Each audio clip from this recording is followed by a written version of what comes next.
Hello, everybody, and welcome to episode 80.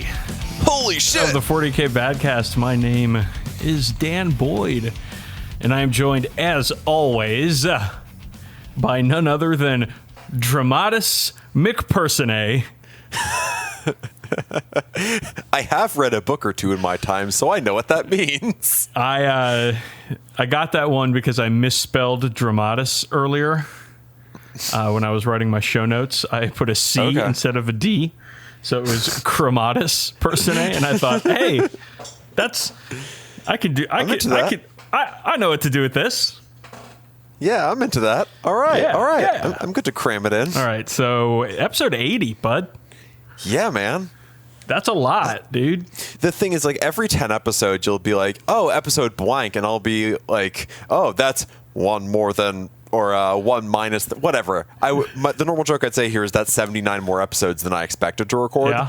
And on episode 60, I guarantee I said that was 59 more episodes than I expected to record. So I'm just going to keep saying that and forgetting that I said it probably and making the same joke every 10 episodes. Yeah, I love it, man. You know how much I love a repeating bit? Yeah, especially when it's a repeating bit I'm unintentionally repeating. I'm just reusing my old material. So yeah, episode 80. That's 79 more episodes than I expected to record. Yeah, man. We've done a lot of these shows, huh? Absolutely. We're eventually going to catch up to the ICs. Oh, we absolutely are. We've already lapped quite a few podcasts that started before us. Many of them just stopped before we got to this point, but I'll count against that. Yeah. But to kind of celebrate celebrate in finger quotes here, the sort of inception of the show where we're at, I'm currently drinking from my Nova 2016 mug, which is really brings back memories of how much happier I was when I first got this mug. Oh my God, don't even fucking talk about Nova. With this, okay, so it is September 2nd. Right now, 2020, the worst year. On record, yes. There are some notable things about this recording. Is, of course, September is my birth month, which is a month-long celebration of me that I'm very excited for. We are not in Libra times yet. Libra times don't start until the 23rd.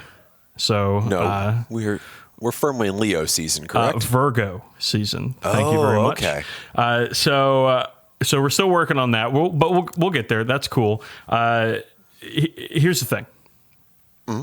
Not only September 2020, I'm turning 35, which sucks, is also when we were supposed to have the Nova Open. And if things were in normal times, before times, good times, whatever you want to call it. Even okay-ish times. Today would be the day that you would be in my basement with me recording this show. Oh, fuck. That'd be so much more fun. I'd be hanging with your cats. I'd be peeping your monolithic display cabinet. Annoying the shit out of my wife. All of the things. Absolutely. We could do all of that together. Concurrently. But instead, we are in our respective homes, not in each other's presence, and not going to Nova Open later tonight to watch the GW preview and try very hard to not get hammered. I know we would fail. We've been good about not getting wasted on the Wednesday of Nova in the past. I think the first year was pretty rough, but also it was kind of like it was my first time. It was, I think, Nova 2016 was like my first big multi-day con as an adult. Yeah, but that didn't have a Wednesday night component. Oh yeah, that was before the preview times. Yeah, because GW didn't do so previews or community outreach. Thursday night. Yeah, we got fucking wasted. Yeah, I remember it, or do I? I don't know, but like. This time, like the last few Novas, we've gone, and on Wednesday we've been like, okay, we're going to leave early, go back to the apartment and chill. Or in this case, we'd be coming back to the house and chilling. Because fuck, dude, getting hammered on a Wednesday before a con of playing Warhammer all day and drinking all night is bad news. Yeah, it's good to remember. I mean, should we ever have cons again, that they are marathons, not sprints. And it ain't a race, really. Yeah. So it actually, that kind of invalidates what I just said in a way. I'm having trouble this week, honestly, emotionally. Mm-hmm. It's just so hard. Nova is my favorite thing. It is my favorite time of year. I get to see a ton of my favorite people. yourself included, and it's just not happening, and it makes me extremely sad. And I can't. It sucks, man. I don't know. You know, you there's like two pillars of the year for me. You know, it's Adepticon and Nova. They're about 6 months apart, and they are just such a wonderful time where I can indulge in the hobby, and I just get to hang out with other hobbyists and spend time doing what I love, completely immersed in the community. And it's so great, you know. It's a culmination of all the things that we really look forward to in the year, and this year we're not having either one of them. And the worst thing is, I feel like this is the year where I need them the most. Oh yeah, like very little this year has been positive. Like there's good things happening in individual lives, and you know, there's a lot of cool stuff that happens even in our hobby, whether it's new stuff coming out or like cool paint jobs or cool people or whatever. Like there are still positive things in the world, but it's been one for the record of worst years ever. It's been... Oh, fuck, you got me. Oh, got him. Got him. But yeah, trying not to say the two words again is very difficult. Just power through it. You're going to say right. it. I'm going to hit the button. We're going to have a giggle. It's okay. Okay. It's been an awful year. And there's nothing I could use to kind of soothe my soul more than spending a week with a bunch of my best friends from all over the world, indulging in my favorite hobby, and just having a fucking blast. And I know there is nothing that would kill those people who I care about faster than gathering them all together in an enclosed space. Yep. So I understand why we don't have it. Obviously, I remember back before Adepticon, we were wrestling over like, are we gonna go? Are we not gonna go? Before kind of the gravity of the situation was quite as apparent to us stubborn Americans. And it sucks, but I'm happy the people, at least most of them anyway, I hope, are going to be healthy and safe and able to carry on into the next year. Yeah, it's the price we pay for running a successful society, or at least attempting to run a successful society, is that we have to act in a responsible manner. And as much as I want to go to adult nerd camp for 5 days and fucking bullshit with my friends, it's better that we're staying home. Yep. Now, there's still like digital stuff going on as far as Nova goes. We're going to get into that a little bit later, I think, but you can look that up and at least donate to like the Nova Open Charitable Foundation, which means we'll talk about it now later, and we'll talk about it at the end of the show. But the Nova Open Charitable Foundation, NOCF, is in sore need of donations. So novaopenfoundation.org is where you want to go. They do raffles for charity. One of the biggest charities to support is Doctors Without Borders, which is as unimpeachable as a charity as charities get. So what you can do to support the Nova Open is buy raffle tickets for a lot of fun things. Yeah, I think Dave Taylor's Ultramarines are still up in there. Dave Taylor's Ultramarine Army is in there. There's a knight painted by none other than Duncan Rhodes. Hell yeah. Which I definitely bought tickets for. There is a fucking Warbringer Titan, which is the one with the giant gun on its back. The giant compensator cannon. Yes, which I put a bunch of tickets in for because... it would be cool to have. Yep. There's a replica Stormcast hammer you can get. Yeah. So it's pretty cool. Like as of right now, there's 12 days at time of recording, 12 days left to donate and get raffle tickets to win cool shit. So head on over to novaopenfoundation.org and check that out. Please and again, head over we'll revisit this at the end of the show. So if you don't check it out now, you can check it out later. Yes, please do so. The Nova Open relies on giving to its charity to keep going. Its charity is a 501c3 in the United States. That means it is tax deductible donations. So extra money that goes to Nova goes to the charity, and with Nova not happening, the charity needs all the support it can get. So please head on over to novaopenfoundation.org and throw some money down on some raffles that you want or that that you might want. Yeah, maybe you win some cool shit. All right.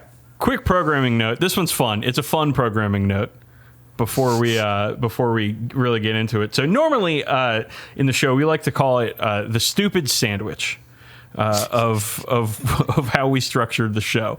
It's usually aspects, not usually stupid. Hobby stuff. It's fine, yeah. WMDK, sometimes stupid, sometimes not. Transitional period. It's like a condiment. And then we usually do 2 segments, one stupid one and one less stupid one. And then Factor Fan Fiction, which is almost invariably always stupid.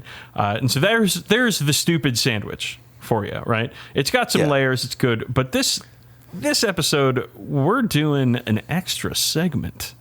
It's not a stupid sandwich this time, Campbell. I'm calling it stupid lasagna. Oh shit! I gotta get my sounds. You gotta get your sounds in there. I hit the wrong button. The right one. There we go. Yeah, there we go. The stupid lasagna because of our extra segment. I don't want to give anything away because we'll get there, y'all. But this is going to be good. Okay, so let's get into hobby progress. Oh, well, I should say, let's get into the aspects where we talk about what's on the hobby radar. And we always start with hobby progress. Campbell, I finished my eradicators. They are done. They are sitting next to me on the desk. I have not varnished them yet because it's been very humid.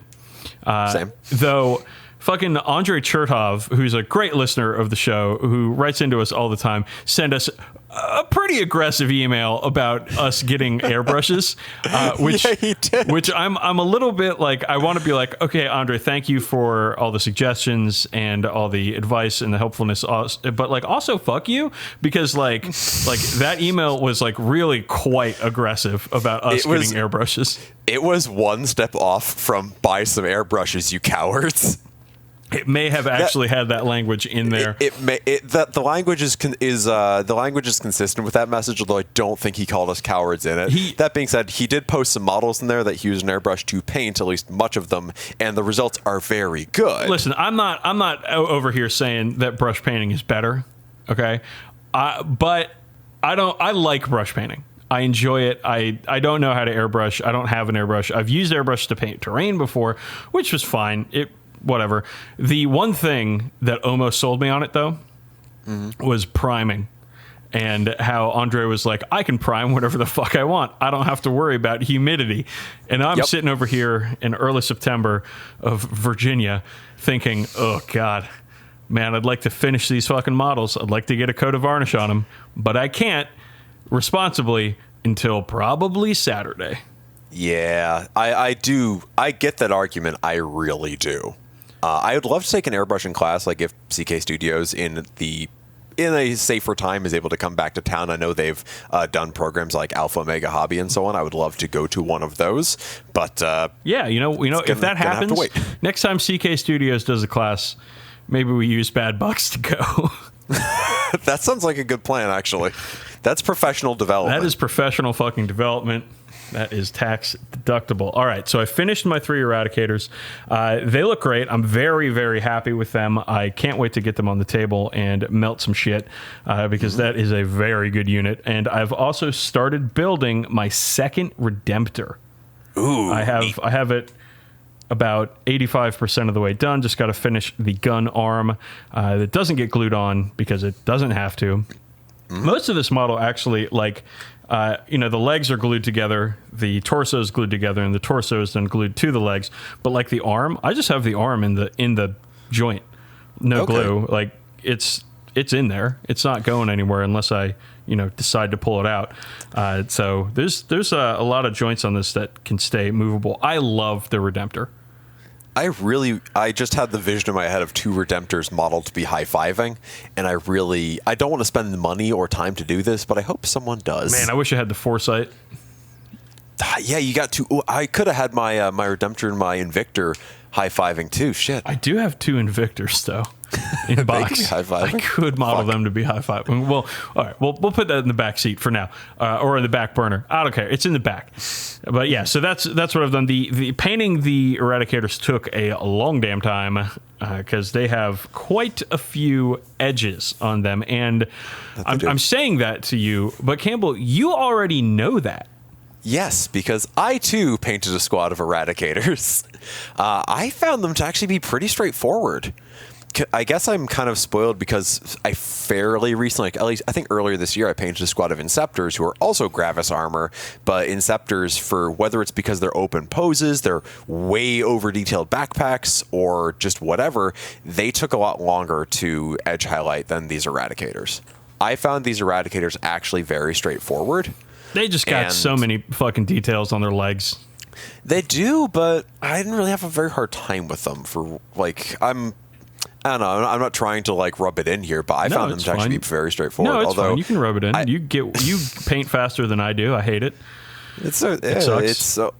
Yeah, I get it. I also like almost never stop. But yeah, I painted these like candy cane stripes on their guns, which is kind of amazing because I painted all the stripes in one go during one of those Saturday night hobby hangs that Dylan hosts, and I was maybe 2 beers in when I decided to start painting these red and white like candy cane hazard stripes on their knees and guns, and I got them all fucking like stick straight, and there was almost no smudging or messes or whatever, so I was pretty happy with that. This is why like I drink a beer before I play any pool, because it fucking it levels me out, man.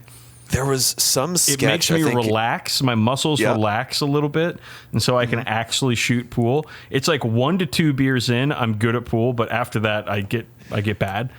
There's some sketch. I don't remember if it was Mitchell and Webb or whatever, but it was or Peep Show, but it was like the Inebriati. It was the secret society of people who've had 2.5 beers and no more, because at that point you can do anything, and like it goes on to this guy drinking 2.5 beers, and he ends up becoming like the Prime Minister of Britain and the President of the world, and he's like, I've done pretty good. I'll finish my 3rd drink, and immediately goes into the apocalypse, and that's kind of how it feels when I'm painting. Yep.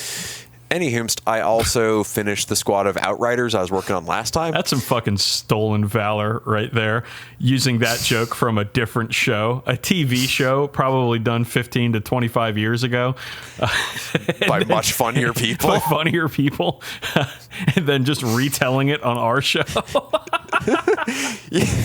you have any rad Dave Chappelle jokes you want to talk about next? I don't. I very don't.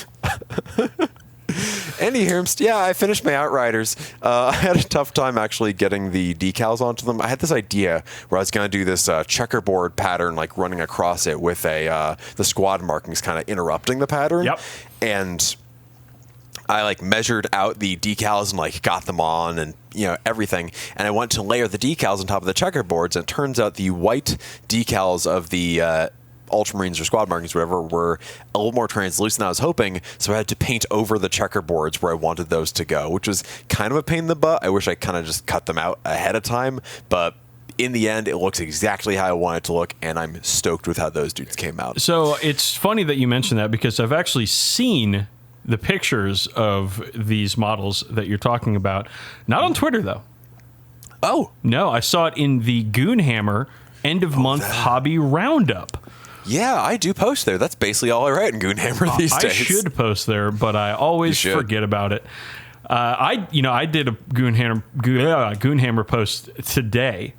I started at like 11 and finished at like 11:45 because they released a Necromunda FAQ today after House of Blades, and we decided that we were going to do a Necromonday hot take on the FAQ, because nobody had really written anything about it yet on the internet, and so I was like, oh shit, we can scoop people. Well, the problem is today's Necromonday. Today's like Ash Waste Wednesday. Yeah. Oh, hey, that's fun. Yeah, I'm doing your job for you. Well, no, you're naming my job for me. I retract that's fun now that you're going to be a dick about it. How dare you shirk your responsibilities for your 3rd job? All right, what else have you done for hobby progress?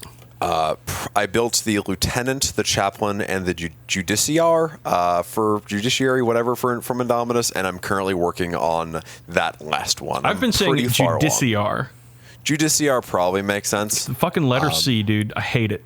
Yeah, I know. If only that was a K and it was judiciar. Ooh, there's my new fucking bad pronunciation heel turn. Judiciar. Yeah, what's wrong with the judiciars? Love it. They're great. Love it. I would love it if you took a heel turn on this show and I could be the face for a while. Yeah, the problem is I'm not quite acidic enough to do it. I'm not quite venomous enough. But it's okay. I'll have opportunities to go off later in this episode, I'm sure. Yeah, well, that's great. Those characters for Indominus are so good. I wasn't crazy about the chaplain until I built it. Oh, the chaplain's the best one, dude. I think the lieutenant with the shield and the pistol is better. No. And I also think the judiciar is better. Did you see the with fucking backpack? With a head swap. The backpack I saw it. The chaplain I put it on there. Elevates that model to top tier Space Marine models of all time. The 6 purity seals on his back is pretty fucking cool, and I also do love the skull with the little number engraving on it. It's dope. I'm not saying it's not good or not even great. I just don't think it's my favorite character in the set. But again, I'm here for giant swords and giant shields. Your brain is as smooth as a bowling ball, or perhaps a pool ball, to tie it into our earlier topic.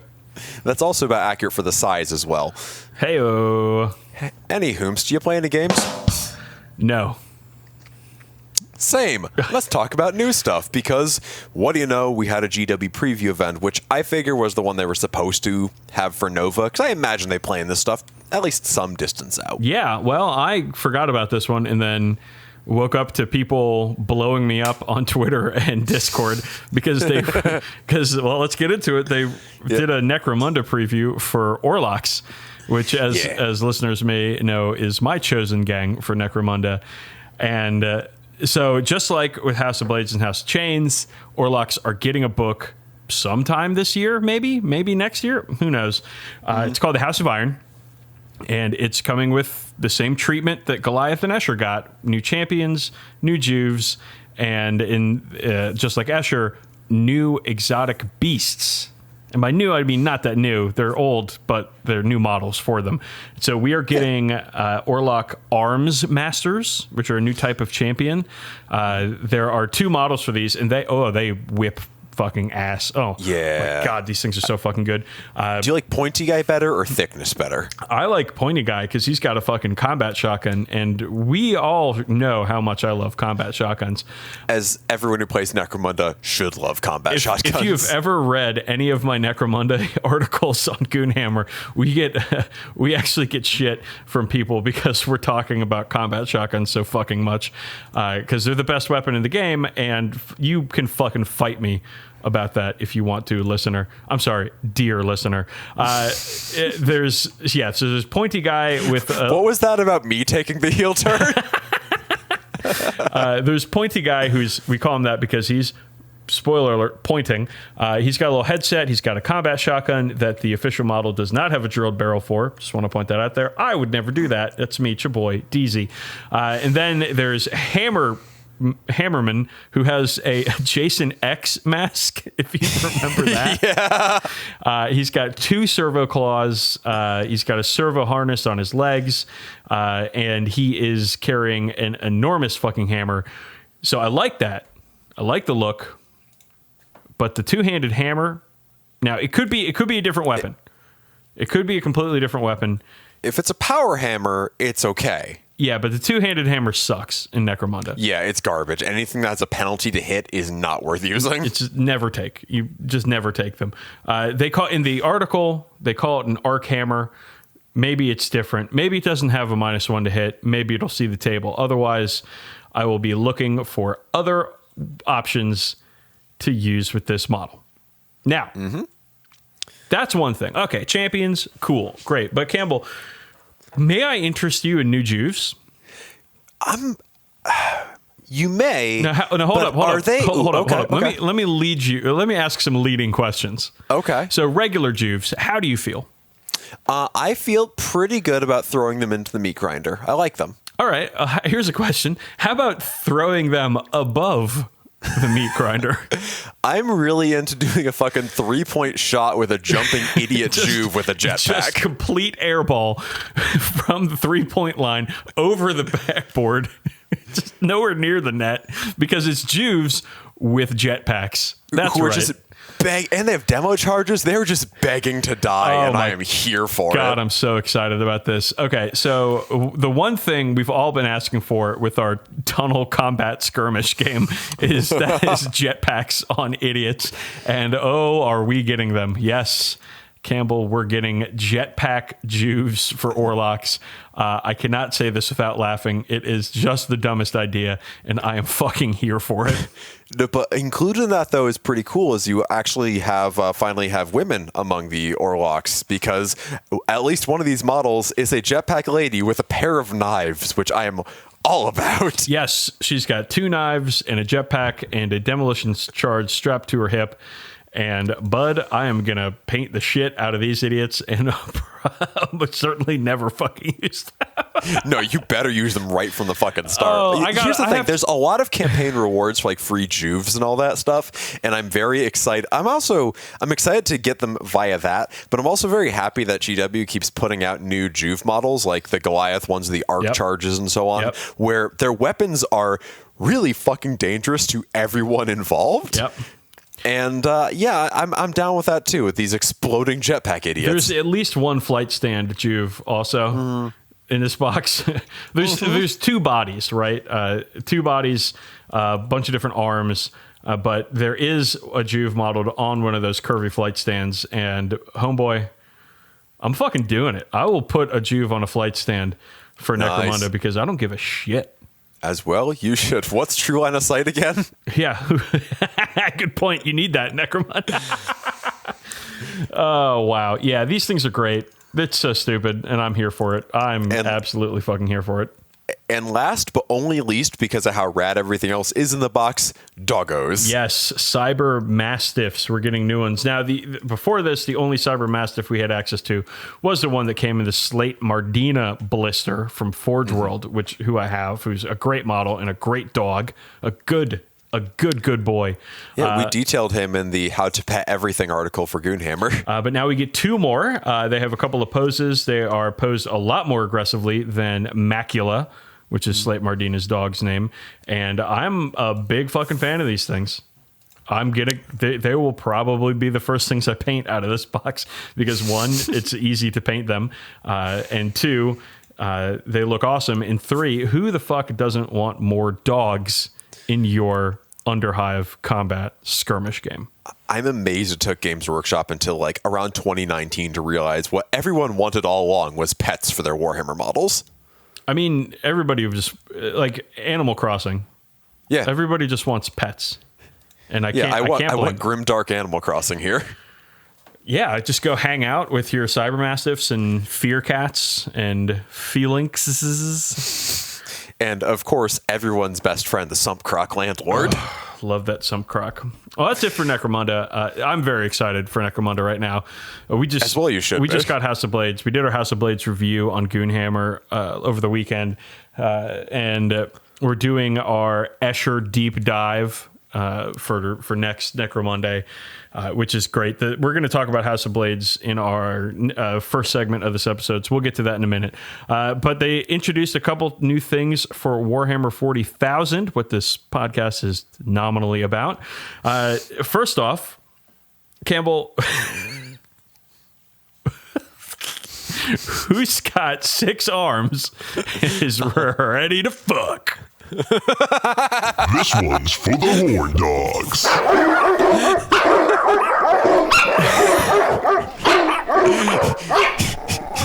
Yes, the xmark ass destroyer. The xmark destroyer. Oh man, this model is completely ridiculous. I'm a huge fan. It's a Necron destroyer, one of the leggy destroyers, not floaty destroyers, who has 6 arms, 6 pistols, 6 eyes, and is ready to shoot some motherfuckers in the face. Yeah, ready to shoot some guys. Now, the thing is, the video for him is just like a cowboy video because I guess it's time for Yeehaw Necrons, which does bum me out that he doesn't have a fucking Cyper hat. But my dude, the trailer had some dumpsters and You stuff. could find a small resin cowboy hat and perch it at a jaunty angle on this cyclopean robotic monstrosity. And I think people would say, yes, more of this, please. Yeah, if in 2019 we started seeing Games Workshop Prime make pets for its games, in 2020, it actually would be the most 2020 move possible for Forge World to put out a pack of fedoras. Oh, my God. I mean, you'd have to get them immediately and put them on all your stupid anime models. I don't play Dark Angels. Yes, you do. Oh shit, you're right. I haven't played Dark Angels since 6th edition, though. I haven't played Dark Angels is not the same as I don't play Dark Angels. Anyways, this thing fucking rules. It's got 6 arms. It's got 6 guns. It's got 6 eyes. And if you're counting at home, that's 666. Hail Satan. Hell yeah. Get this fucking model. Okay.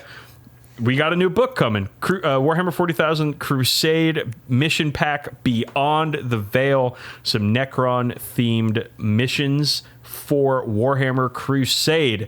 Not only new missions, but we're talking about new battle honors, battle traits, and all sorts of crazy stuff. The Pariah Nexus. Campbell, are you aware of what the Pariah Nexus is? Yeah, it's like kind of the new setting as detailed in the main rulebook. It's where the Indomitus box set is sort of set, and it is this like zone where Necrons are essentially just killing everything or making everything soulless to starve chaos. But do you know what they're doing?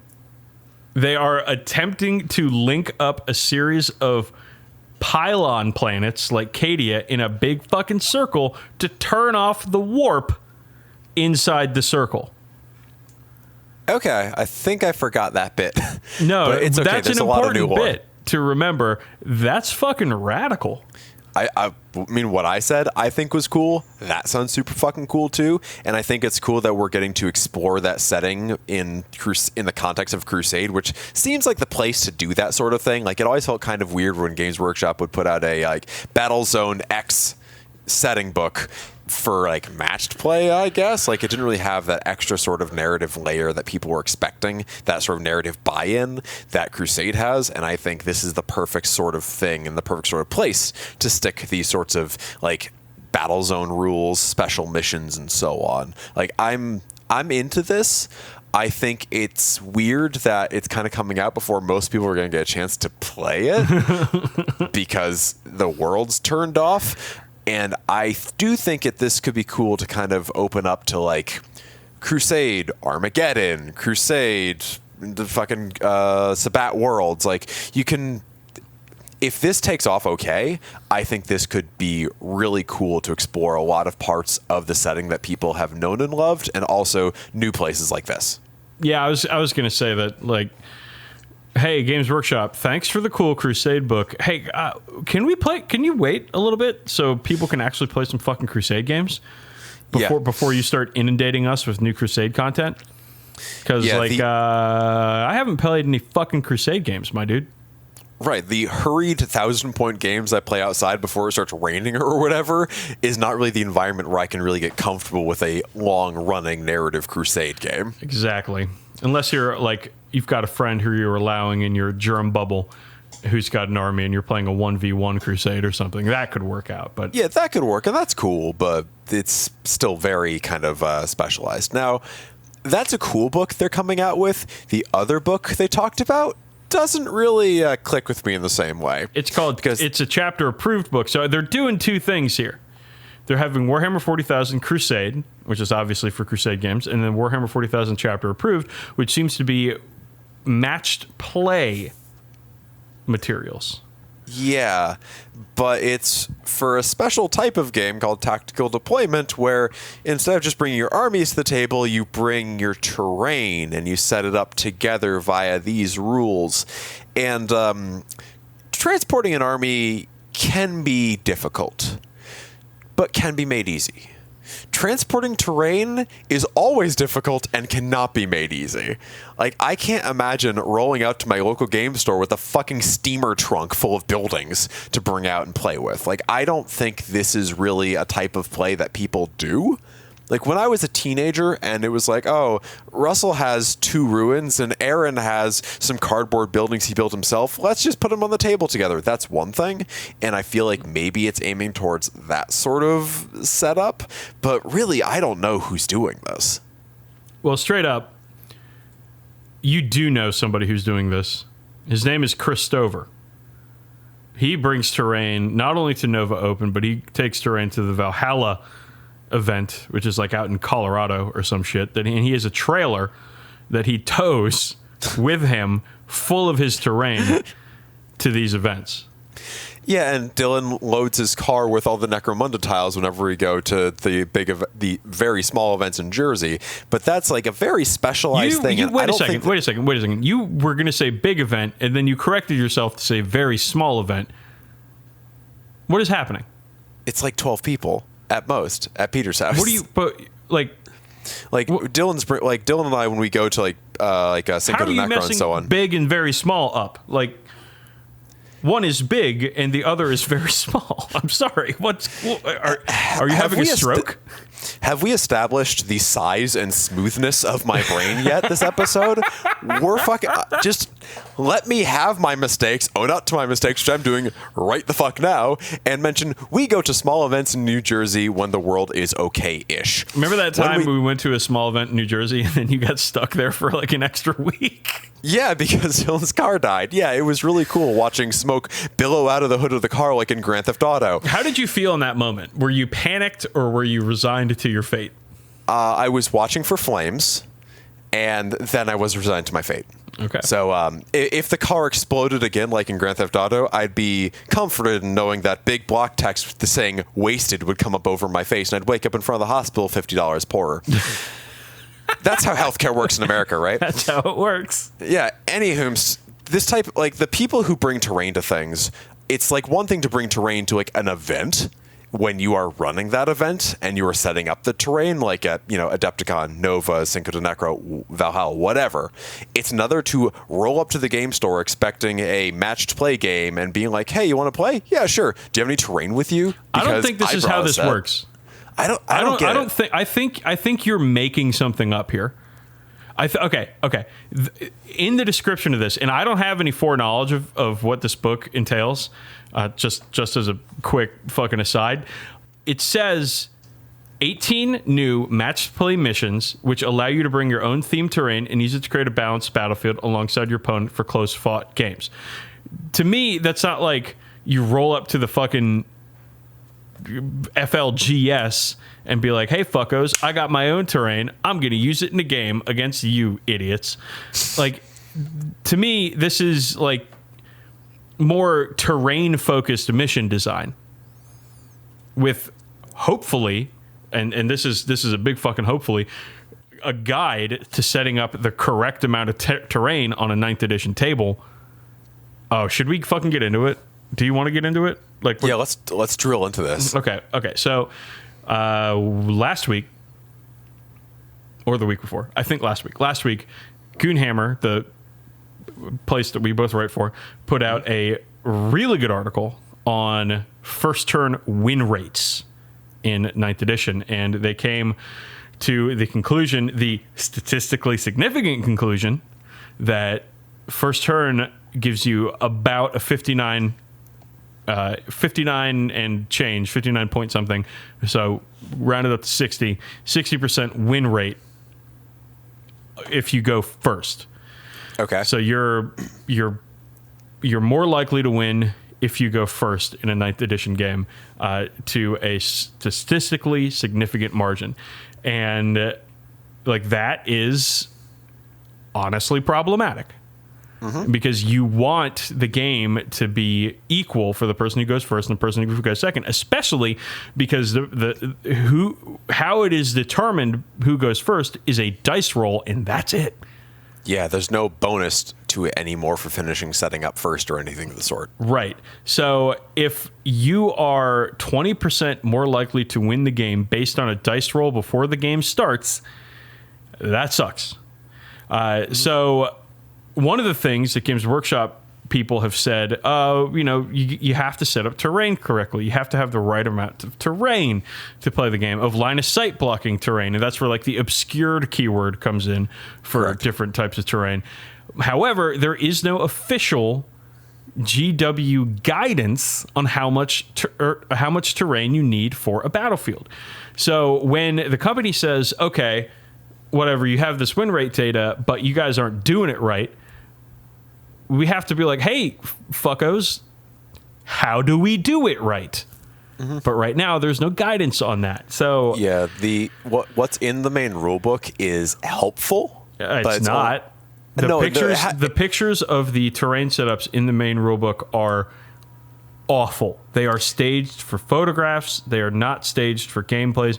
They all have these giant open spaces in the middle of the board.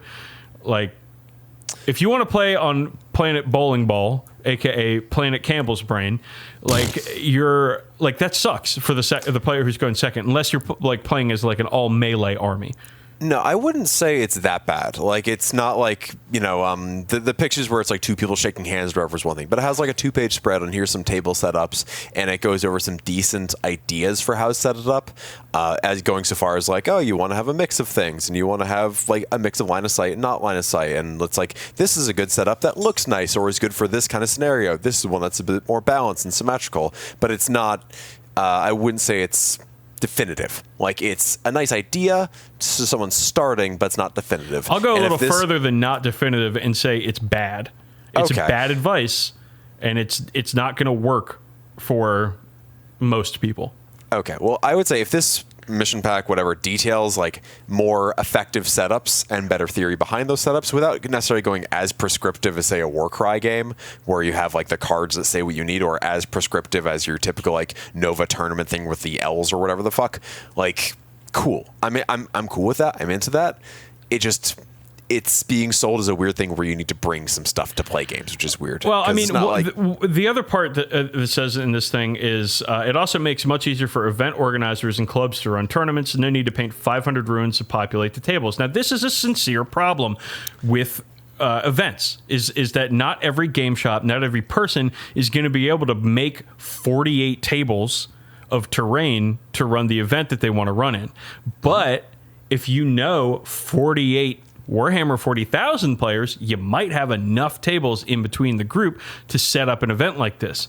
So, like, this is the kind of thing that I'm all about, because, like, very rarely are you going to find, especially in the United States, where we don't really do gaming clubs.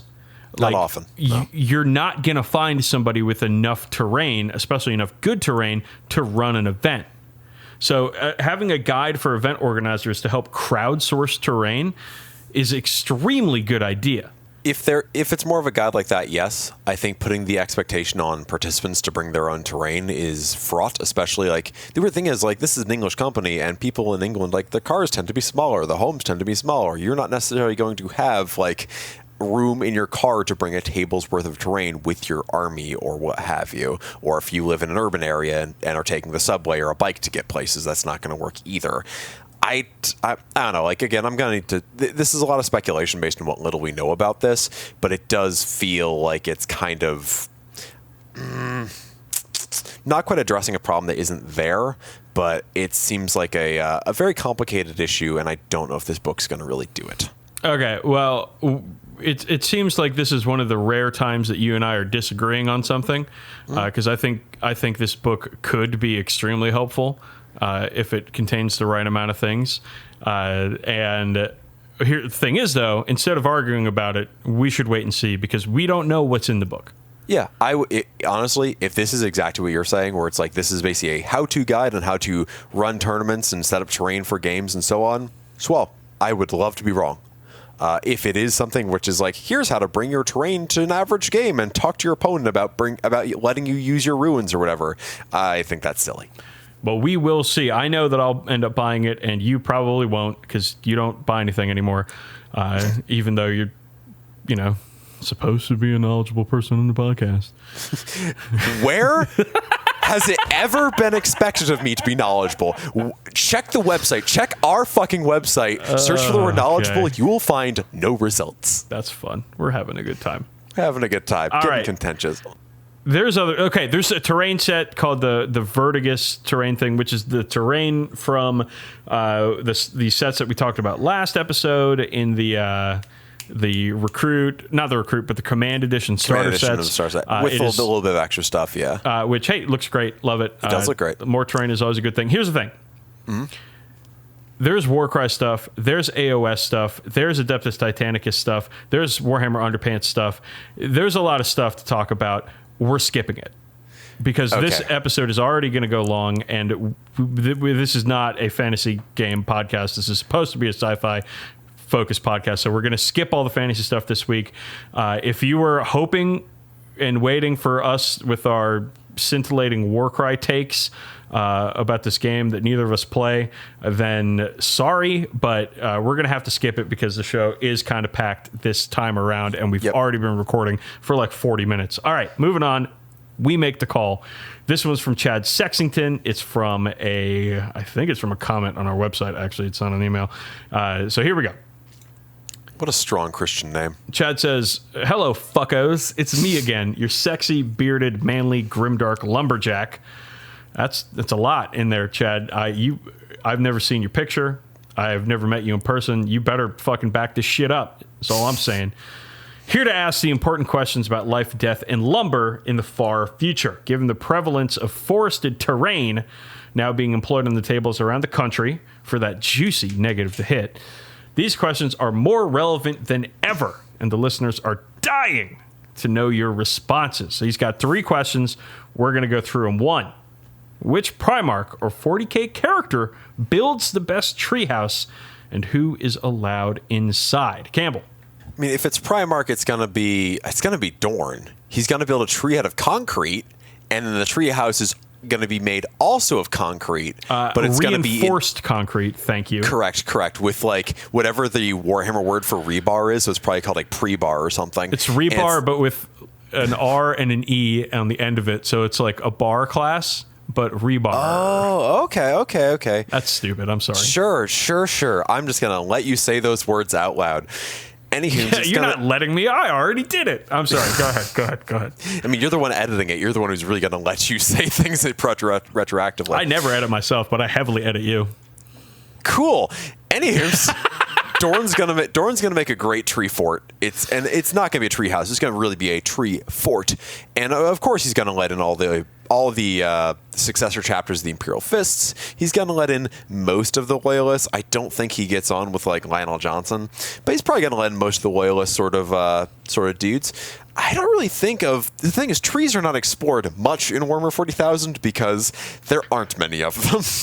I mean, I was going to say Tanith, but then Tanith got destroyed. So. Right, Catachan's got a lot of trees; they'll just all eat you. So I bet, all right, if there's like a Catachan who makes tree houses, that dude's got to be like, or lady, they've got to be the absolute toughest fucking being on the planet because hashtag feminism over here. Right, I'm being inclusive. All right, nice afterthought, fucko. Anywho, this buff zaddy who lives in a treehouse, it's got to be a treehouse they have to like fight every single morning to subdue it enough to live in their actual home, like a mimic in D&D, but it's a treehouse instead of a chest. Exactly. They've got an alarm that goes off at like 4:30 in the morning, which is like the middle of the night, just so they can get up and like stab it a couple times. Then they can go back to sleep around 5. Yeah. So I bet there's an extremely badass Catachan who has like the treehouse to like define all tree houses, and the only people let in are the ones who can survive scaling the tree. Yeah, so I think there already is a few badass Catachans out there. Sly Marbo, Catachan Carl Weathers, Colonel Ironhand Strachan. Like, we're one of them, probably. Because we're talking trees. We're not talking bunkers. We're talking trees, and we got to give it to the tree gang Catachans. Yeah. All right. Number 2, given that rats are everywhere in the 41st millennium And whereas squirrels are just rats with fluffy tails, it stands to reason that there are grimdark squirrels on every world in the Imperium. Discuss. Chad, I'm going to stop you right there because there aren't trees on every world in the Imperium. And so grimdark squirrels can't get any fucking nuts. There's no nuts in a hive city. Except, hey, maybe the people inside, huh? Hey, Hey, that's how you go it. yeah. So no, you're not gonna have grimdark squirrels on every planet in the Imperium. Chad Sexington, you idiot, you fucking imbecile. You're not gonna have that. You're not gonna have fucking trees on Holy Terra. There's no trees on Holy Terra anymore. There's no trees on fucking Mars. Are you kidding me? You're not gonna find squirrels. What the fuck is this, man? Get your fucking nature bullshit the fuck out of our podcast, Chad Sexington. Now listen to Dan talk about birds for 20 minutes. All right. Question 3. If Imperial Knights were originally utilized for forestry work and mining, which is canon, it is, he said begrudgingly, then all knights are lumberjacks. This is not a question, but it's true. They are. So I would also say, so if we were to turn this into a question, all knights are lumberjacks, all knights are miners. Are knights in a union? What knight houses have unionized? And if so, what are their protections? Great question. Chad Sexington, we await your response. Yeah. I'm answering your question. I'm answering your not question with a question. Perfect. All right. We're moving on. Chad, great question. Thank you for giving us the ability to yell at you. You're a great person, and we love you. Fuck you. All right, House of Blades. We're talking about House of Blades. It just came out. It's awesome. Neither of us play House Escher. You didn't buy this book, did you? I didn't. I do have 20 Escher that I do need to put together and paint and so on, but that'll come at another time. So one of the things about House Escher, and this did not, we didn't think about this when choosing our gangs to play. We chose them purely on the way that they look. House Escher has been kind of in a bad place in Necromunda for the past year and a half.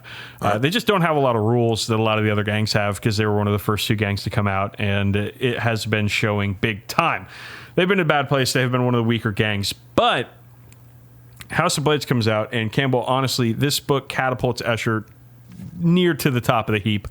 Damn. They have a ton of cool new stuff to do. So let's break it down a little bit as we talk about House of Blades. You say let's break it down, but only you have read this, so I'll just let you know, give you a little peek behind the curtain here. My notes for this segment are, Dan bought House of Blades, go off, King. Thank you. I was going to give you credit for this too, because just like a project at school, it is a team effort. But if you want to pull yourself out of this one, if you want to recuse yourself from this discussion, you're more than. I mean, in the interest of transparency, I also don't need you to be like, so Campbell, what do you think about the rules for fear cats? And I'll be like, oh, I like that they're cats. Like, I don't really. I will be happy to react and bounce things off you here, or maybe even lead into things should you need me to. But I have not read this book, so I am less knowledgeable than normal. Well, your internet just kind of fucked up a little bit. So you said lead, then a couple seconds of silence, and then said not knowledgeable, and I was like, yes. You got the gist of it. Okay, so I'm not going to go through everything with this book because there's a lot, and quite frankly, there's a lot going on. And without you not reading the book, it's not going to be that interesting. But I want to talk about it because 1, Necromunda fucking rules, and 2, House Escher fucking rules. So the first thing that they do is they put out a ton of lore for the background of House Escher, and it is cool as shit. So if it's anything like House of Chains, it's going to be like, this book's basically Codex Escher and is resultantly full of fluff. Yes. So one of the things they do is they run with the idea of, from ancient mythology, from Greek mythology, the triple goddess, the maiden, the mother, and the crone. Are you familiar with this? No, I actually don't think I am. Okay, so Hecate, I believe, I don't know how to say it right. I can't speak Greek. I certainly can't speak ancient Greek. It's all Greek to me. Is a goddess, I think goddess of fate. I'm not 100% sure. I should have done more research. Okay. But she represents the passage of time with the maiden, the young woman, the mother, the woman in middle age, and the crone, the older woman, and she like sees over the strands of people's lives, because people's lives are stretched over a loom like a piece of thread, and the three fates. Yeah, she like okay oversees that. Is one of the many aspects of the triple goddess. But so they've taken the idea of the triple goddess and added it to pretty much saturating all of the lore of the Escher. So takeaways on this is they have three units in the house. They have the maidens, the mothers, and the matriarchs. They didn't use crones. I felt like they should have gone with crones. They go back to crones, but it's like with the Council of Crones is the ruling body of the Escher. They have a top queen, but then they have the Council of Crones under her. So the maidens are basically the fighters. All the women that make up the Escher gangs, they're the young. They're the largest group in the house, and they're the young and most active group of the house. The mothers are the producers. Like Escher, their big thing in Necromunda is they produce chemicals, be they drugs, be they industrial chemicals, be they medication. That's their whole thing. That's the racket that they pretty much have a monopoly on, is producing chemicals. In fact, House Goliath, Campbell, wouldn't be able to exist without House Escher. Well, that's by design, because the Lords of Necromunda want the gangs to all be kind of symbiotic and still killing each other. It's fighting a way to, each other all the time. It's a way to keep them from actually being able to rise up. It's almost like the writers of Necromunda looked into real-world history with colonialism as its influence in the lore of Necromunda. Shocker. Big time shocker. So they have this permeating idea of the triple goddess, of the maiden, the mother, and the crone throughout the whole thing. And I thought that was a really cool link throughout the lore. But we've got some new characters. So you still have the old leader, champion, Ganger, and Juve. They've all been rebranded like they were in the House of Chains. But you also have the Death Maiden, who's a new champion, who is a resurrected Escher fighter, comes back to life and is real fucking mean. I have described them in our Goonhammer article as murder tornadoes. They have a lot of attacks. They're very tough, and they're real good at punching people in combat. They come with a native 2+ weapon skill. Jesus Christ. Yeah. Okay. Yeah, they are quite mean. Having the it's weird because the spookiness of like reanimated corpses doesn't really feel in line thematically to me with the sort of glam rock Amazon drug dealer that is the average Escher ganger, but the fact that they're kind of like alchemically reanimated is pretty fucking neat. Yes, they are not magically reanimated. They are brought back to life using esoteric chemical mixtures, which is, I mean, it's magic, just in a different name for it. Yeah. Whatever. It doesn't matter. It's capital S science, not actual science. Yeah. So Death Maidens, like Escher champions, can act as the really best in games as, you know, shooting platforms and little bits of force multipliers around them. The Death Maiden, not the case. She is purely a close combat machine and does not give any bonuses or group activations or anything to anybody near her. She is just out for the fight. Very interesting character for the Escher. I see a lot of people having a lot of fun with them as countercharge characters. They seem kind of occupy a similar space to like a brute in a way, since they don't have that any sort of supportability. And there's monsters like up there with like a Goliath Zerker or whatever. Yeah. Okay. So then you have the Wild Runner, Wild with a Y. With a Y, very important. But we talked about this last episode. Wild Stallions, Let's not get into it. The Lone Rangers, we were corrected on, is the band from Airheads. Oh, okay. Yeah, okay. Anyways, Wild Runners are a new type of Juve. They are significantly better than Juves. Which are little, aren't those Little Sisters? Little Sisters, they're called now. Wasn't that the characters in BioShock? Yes, but in BioShock they were actual like experimented on children, not like hyper ripped child soldiers like you get in Necromunda. I mean, Little Sister, like in a fucking sorority, right, is still can be like a 20-year-old person. Can be still call it little sister. Anyway. Which is middle-aged in Necromunda.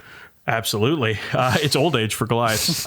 So Wild Runners, they are like this kind of weird cult within Escher, within House Escher, where they go off into the uninhabited parts of the Underhive and they survive out there on their own until they're recalled by the house to fight in gangs.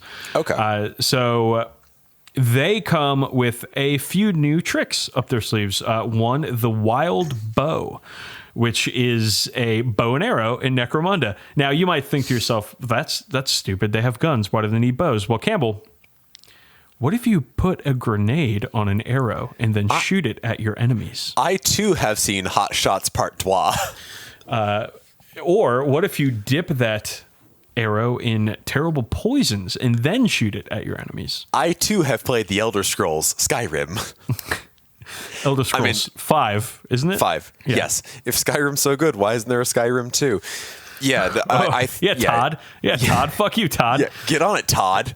So the Wild Runners also can take some pets, some Felinx pets, which are basically lizard cats or cat lizards, either or. Hashtag not feminism, but hashtag, I don't know, equity with lizard cats, cat lizards, whatever. It doesn't matter. Actually, I have a question. Are fear cats in the book at all anymore? Or yes, fear cats can be taken by champions and leaders, but Felinxes are like mini fear cats. They're not nearly as good, but you can take more of them. So the interesting thing here is that you can have Wild Runners take a bunch of Felinx cats and act as extremely effective screeners for the rest of your gang. Interesting. So one of the things that happens a lot in Necromunda is that a corpse grinder leader, a butcher, will rip off a 30-inch charge on turn 1 and wreck your whole gang by himself. This happens, and it can happen at gang creation, and it totally sucks when it does. It's happened to me.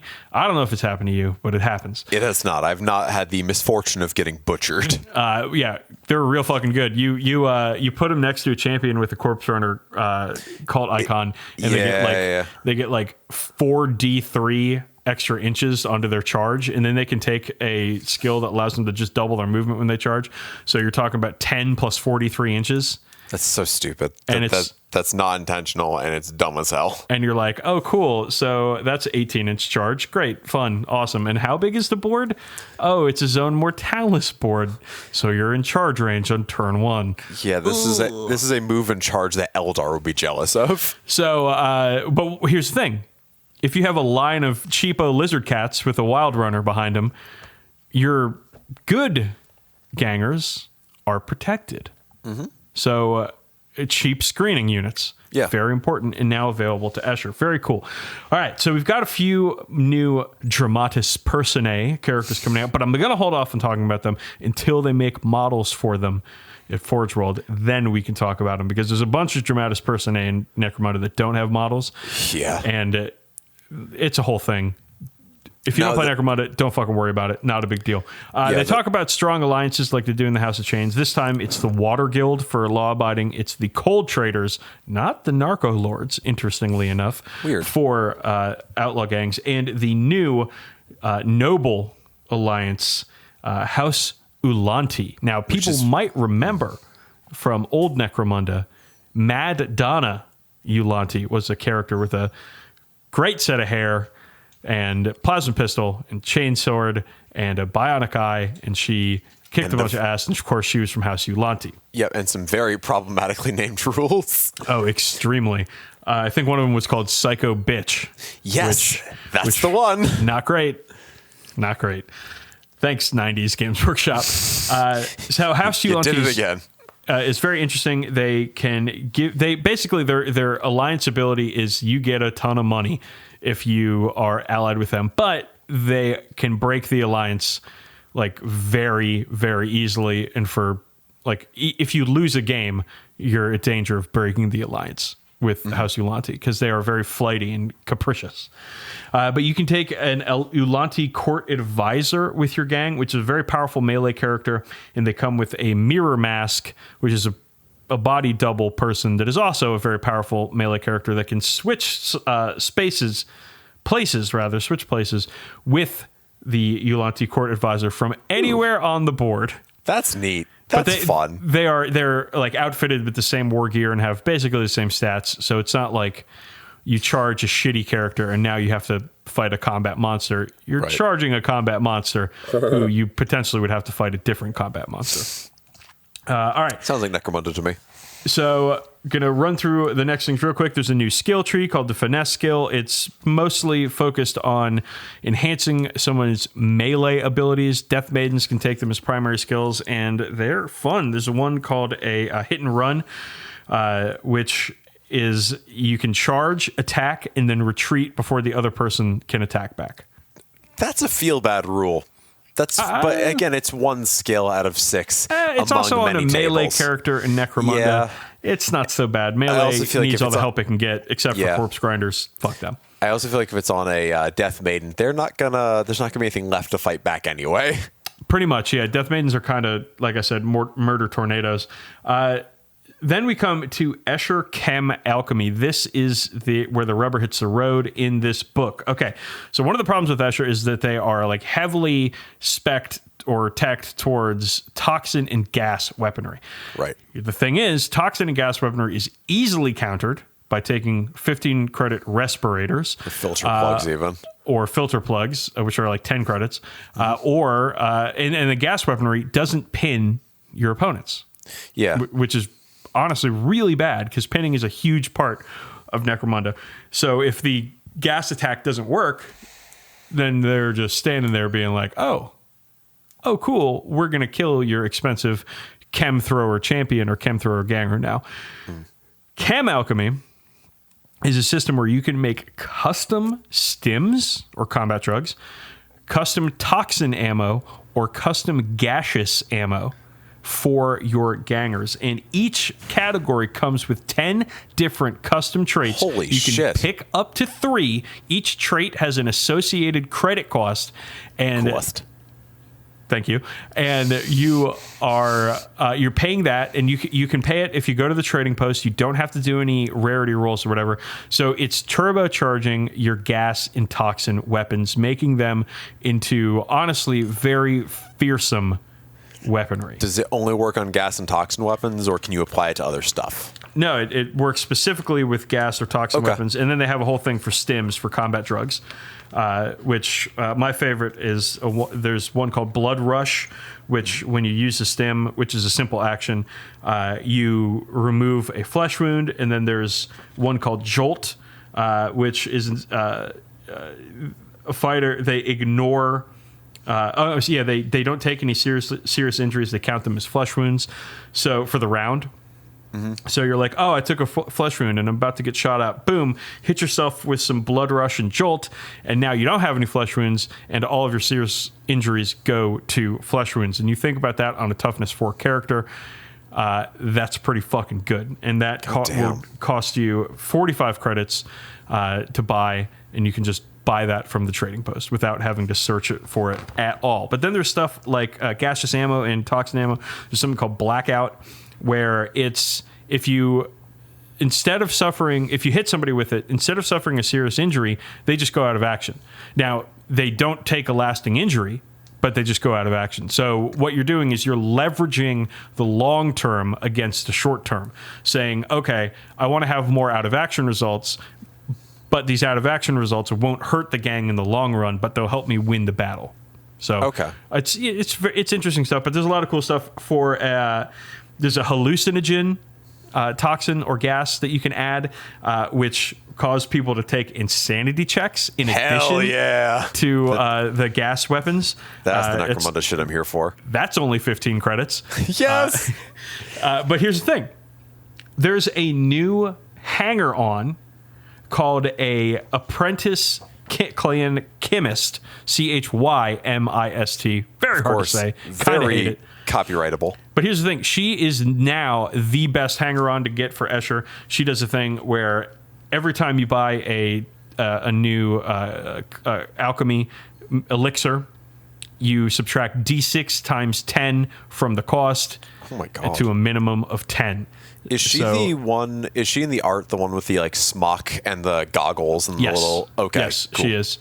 Yeah. This character is absolutely fucking amazing for Escher and is 100% the first hanger-on that Escher players should be targeting, because they turn the whole clan, their Escher alchemy, chem alchemy thing, into a very affordable situation, because the only drawback to this chem alchemy is it will get expensive, especially in the long term.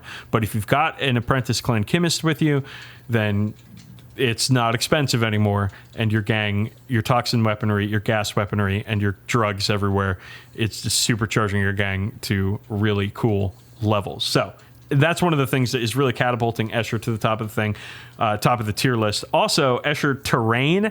It's not really terrain. They call it terrain. It's traps. They get a bunch of new traps. Okay. They get blade cages, which are like a Saw movie trap that they spring on people. They get things called decapitators, which Hell are yeah. like hydraulically charged blades that will just fire out from a doorway and cut someone's head or limbs off. It's fucking ridiculous. Sure, why not? They have gas canisters, so they can have better rerolls and more damage for their gas and toxin weaponry. They have gas sensors that they hang in doorways and stuff that will cause people to take flesh wounds, but then the Escher can run up and grab them and use them as choke gas grenades. That's never going to happen. Like, that takes so much planning to actually make happen. I don't know.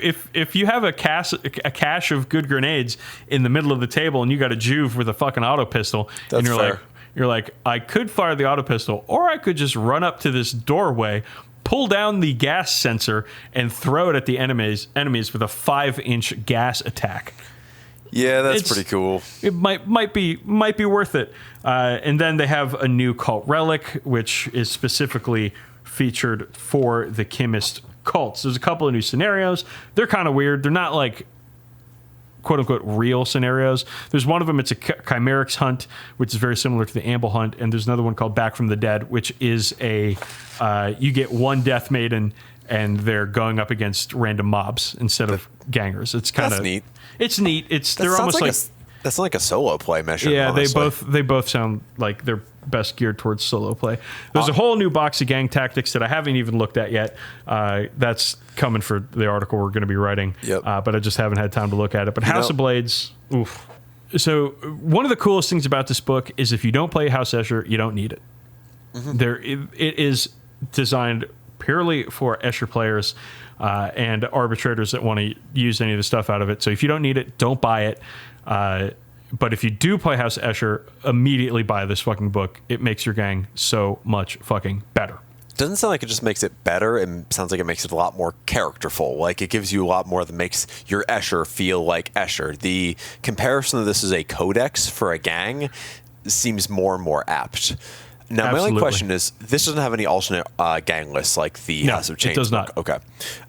That was actually my question. Also, I guess there's no pictures of models that aren't out yet, are there? No. Okay. I just know that they only just released the Slave Ogren gang like last week, and that those were in House of Chains back in November. Yeah, well, there was a whole global pandemic. There was a global pandemic, which There is. Sorry. Oh yeah, sorry. It ain't over. Anyways, let's move on. That's House of Blades. Really cool book. Very excited for House of Iron and House of Artifice and House of Trash and House of Rogaine or I was going to Keeps say or House of Bootlicking. Yeah. Yeah. A lot of cool stuff coming up for Necromunda. It's still an excellent fucking game, and if you don't agree with me on that, then I would suggest you go outside, find some rocks, and fucking kick them. All right. Now, Campbell suggested this next segment to me, and this is a situation where I was just like, okay, fine. We can do this. We need Campbell, a stupid segment. We do need a stupid segment, and this one, it's stupid. So, Campbell, why don't you introduce what we're going to be talking about next to the gang? So the thing is, there's 18 legions. Well, there's 20, but Goku's Legion isn't really recognized. Neither is the My Little Pony Legion or whatever Legion 20 I was going to say Elsa's Legion from yeah. Frozen, and then Goku was, or Sonic, perhaps. Yeah, maybe Blade. Like, let's just start throwing some more IPs in there. Anywho, so there's 18 legions we really have a good grip on, and everybody has to go to the mall once in a while. And I gotta think, where is each Legion really making a stop at the mall? So let's say you have a Marine from each Legion, not even the Primarch, not a captain, just your average, as close to an average Joe as you can really get in a Space Marine Legion. What store are you going to find each of these guys in? That's a great, and when I say great, I mean just great question, Campbell. That's right. We're doing First Founding Legions at the mall. Where are we going to find them? Let's start, Campbell, with the First Legion, the Dark Angels.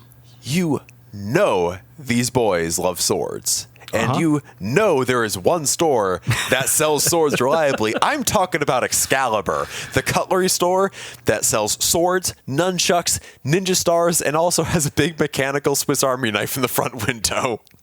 Yeah, so I don't know this as any singular store, but I know that every mall has a knife store, and there's always at least a couple of swords in the knife store. And yeah, that's where you're going to find the Dark Angels. Yeah, like it's a sliding scale from Cutco to fucking Hanzo Steel, and the Dark Angels are like 2/3 the way towards Hanzo Steel. And you just know, you go in there and there's a bunch of Dark Angels hanging out. All of them have opinions on swords, and you don't want to hear any of them, but you're gonna have to. And all you want to do is buy your fucking Leatherman. So you can put it in your car. If your car breaks, you have all the tools you need right there in that one tool. But nope, you're going to have to suffer through 10 minutes of what type of steel is best in a katana. Yeah, you're going to hear some guy talking about how you saw an episode of Deadliest Warrior, and it's like, well, a Scottish Highlander could take on an Ashigaru any day of the week. Oh, boy. I'm already so tired of that conversation. And it's not even a real thing. All right. Dark Angels. Now, of course, the Second Legion doesn't exist. Mm-hmm. So who cares? Third Legion, though. Oh, boy. It's the Emperor's Children. And there's really only one place they're going, Campbell. It's Spencer's Gifts. I wouldn't even say Spencer's Gifts. I would say that they're not even at the mall. They're at the off-brand strip mall across the street, and they're at the actual sex shop, the Pleasure Chest or whatever. Amazing video, yeah. At the or the adult video store or whatever, or maybe they're in the video store. And of course, Campbell, a video store, for those that don't know what it is, like you, who's still in his 20s, a video store is where before DVDs there were these things called video cassettes. I'll have you know, I've been to the last Blockbuster in the country. It's in Bend, Oregon, and it's a delightful little nugget of nostalgia. Well, a lot of the, not Blockbusters, but a lot of the local video stores had adult sections, which were full of porn. And I think that this is where you're going to find the Emperor's Children. Typically behind the beaded curtain, maybe even in a private viewing booth, yes. Behind the beaded curtain? Sounds like a concept album. I was going to say it sounds like a tell-all book, but either one works. Yeah, so Emperor's Children, they are having fun. They're just a bunch of fun loving. Can you imagine like running into a group of Emperor's Children at the mall and like, okay, and in my head, like they're teenagers, right? I mean, as written, they're usually teenagers too. And like they're like 15-year-olds. Like all of these that we're talking about are like 14 and 15-year-olds, 9th and 10th graders. They don't have a car yet. So they get their parents to drop them off at the mall on a Saturday, and they're just at the mall all day. Yeah, they fly the Stormbird down, and they all infiltrate the mall. This is what I'm seeing, like in my head. And the Stormbird, of course, is the minivan. Like Rogel Dorn loads up his fucking minivan full of his like 14 and 15-year-old sons and nephews and shit, and he just like drops them off at the fucking mall of the Imperium. Just gonna load up my Dodge Caravan with my large power armored sons, and he's gonna go to Lowe's because he's got a lot of boards to buy. And you know what? If you fold down all those seats in a minivan, Campbell, you can fit a lot of boards, a lot of sheetrock in there. I mean, this kind of brings us back to like an eternal Warhammer question is, can 10 Space Marines fit inside a Dodge Caravan? Great question. If you stack them like cordwood, they certainly can. Anyways, Emperor's Children, they're at the adult video section of the local video store. 4th Legion, Campbell. Iron Warriors. They are canonically the Gamer Legion. Yep, they're at Games Workshop. I was going to say GameStop because those are a bit more common in malls than Games Workshops. But yeah, they're at one of the two. They are probably either at Games Workshop, looking at the games being played, offering strong opinions on armies they don't play, or they're at GameStop trying to find just the perfect pop figurine to put on Perturabo's shelf. Yeah, so Springfield Mall, Springfield, Virginia, which is the next town over from where I live. The first Games Workshop in the United States of America was in Springfield Mall. So I am very familiar with the idea of a Games Workshop being in a mall. And yeah, they're at Games Workshop. Absolutely. And gang, it is just as bad as you think it is. Okay, moving on. The White Scars, the 5th Legion. You ever been to like a nicer mall and they have like a Ducati store and it has like a couple of Ducatis or motorcycles in the store that you probably can't buy but out of motorcycle themed accoutrement? I feel like they're there. Okay, here's where we differ. Okay. I don't think they're in the mall. I think they're in the garage, the parking garage, on their fucking BMX bikes doing tricks. That makes sense. Yeah, they're probably doing. Yeah, they're not even doing donuts in the parking lot. They're really getting at it. And if we're talking about 14 and 15-year-olds here, so not motorbikes. Maybe one of them has a moped. Yeah, and they're all like, "Oh fuck yeah, this guy's got a moped." But they're on their BMX bikes. They all rode to the mall, and it's like a fucking 6-mile ride to the fucking mall. But they all did it on their BMX bikes, and now they're just hanging out in the garage, drinking way too much fucking Jolt Colas and fucking doing tricks and breaking their wrists and shit in the garage. That's where the White Scars are hanging out. Oh, that's real. That's realer. That's realer than my answer here. All right. Coming up next, 6th Legion, Space Wolves. So my first idea here was like a low-hanging fruit, which is like they're at Pet Express, they're getting some kibble from frickin' Gary. That's lame. That's what I thought. The thing is, I think Space Wolves are really kind of the dirtbag legion. So I feel they're at like maximum vape or whatever, just like cranking jewels, finding out how many cartridges they can fit in their cargo jorts, and they're just like they're the dirtbag legion. Like I know they're the Viking sort of thing, but nah, they're not doing that. They are cranking some ohms, ripping some mad cotton, and talking to the guy behind the counter at Maximum Vape who's pissed he can't vape in the store anymore. I mean, okay, you're absolutely wrong about the vape shop. But you are right about how Space Wolves are the dirtbag legion. And these guys are across the street at the shitty strip mall where the adult video store is. They are outside of the liquor store shoulder tapping when adults go in to buy beer. They're like, "Hey man, can you buy us a case of fucking Miller Lite? Can you get us a case of Beast? Here's a tenner. Can you get us some fucking Natty Ice?" Has a teen ever asked you to buy booze for them? Oh yeah. Okay. Yeah, no, they're shoulder tapping outside of the liquor store 100%.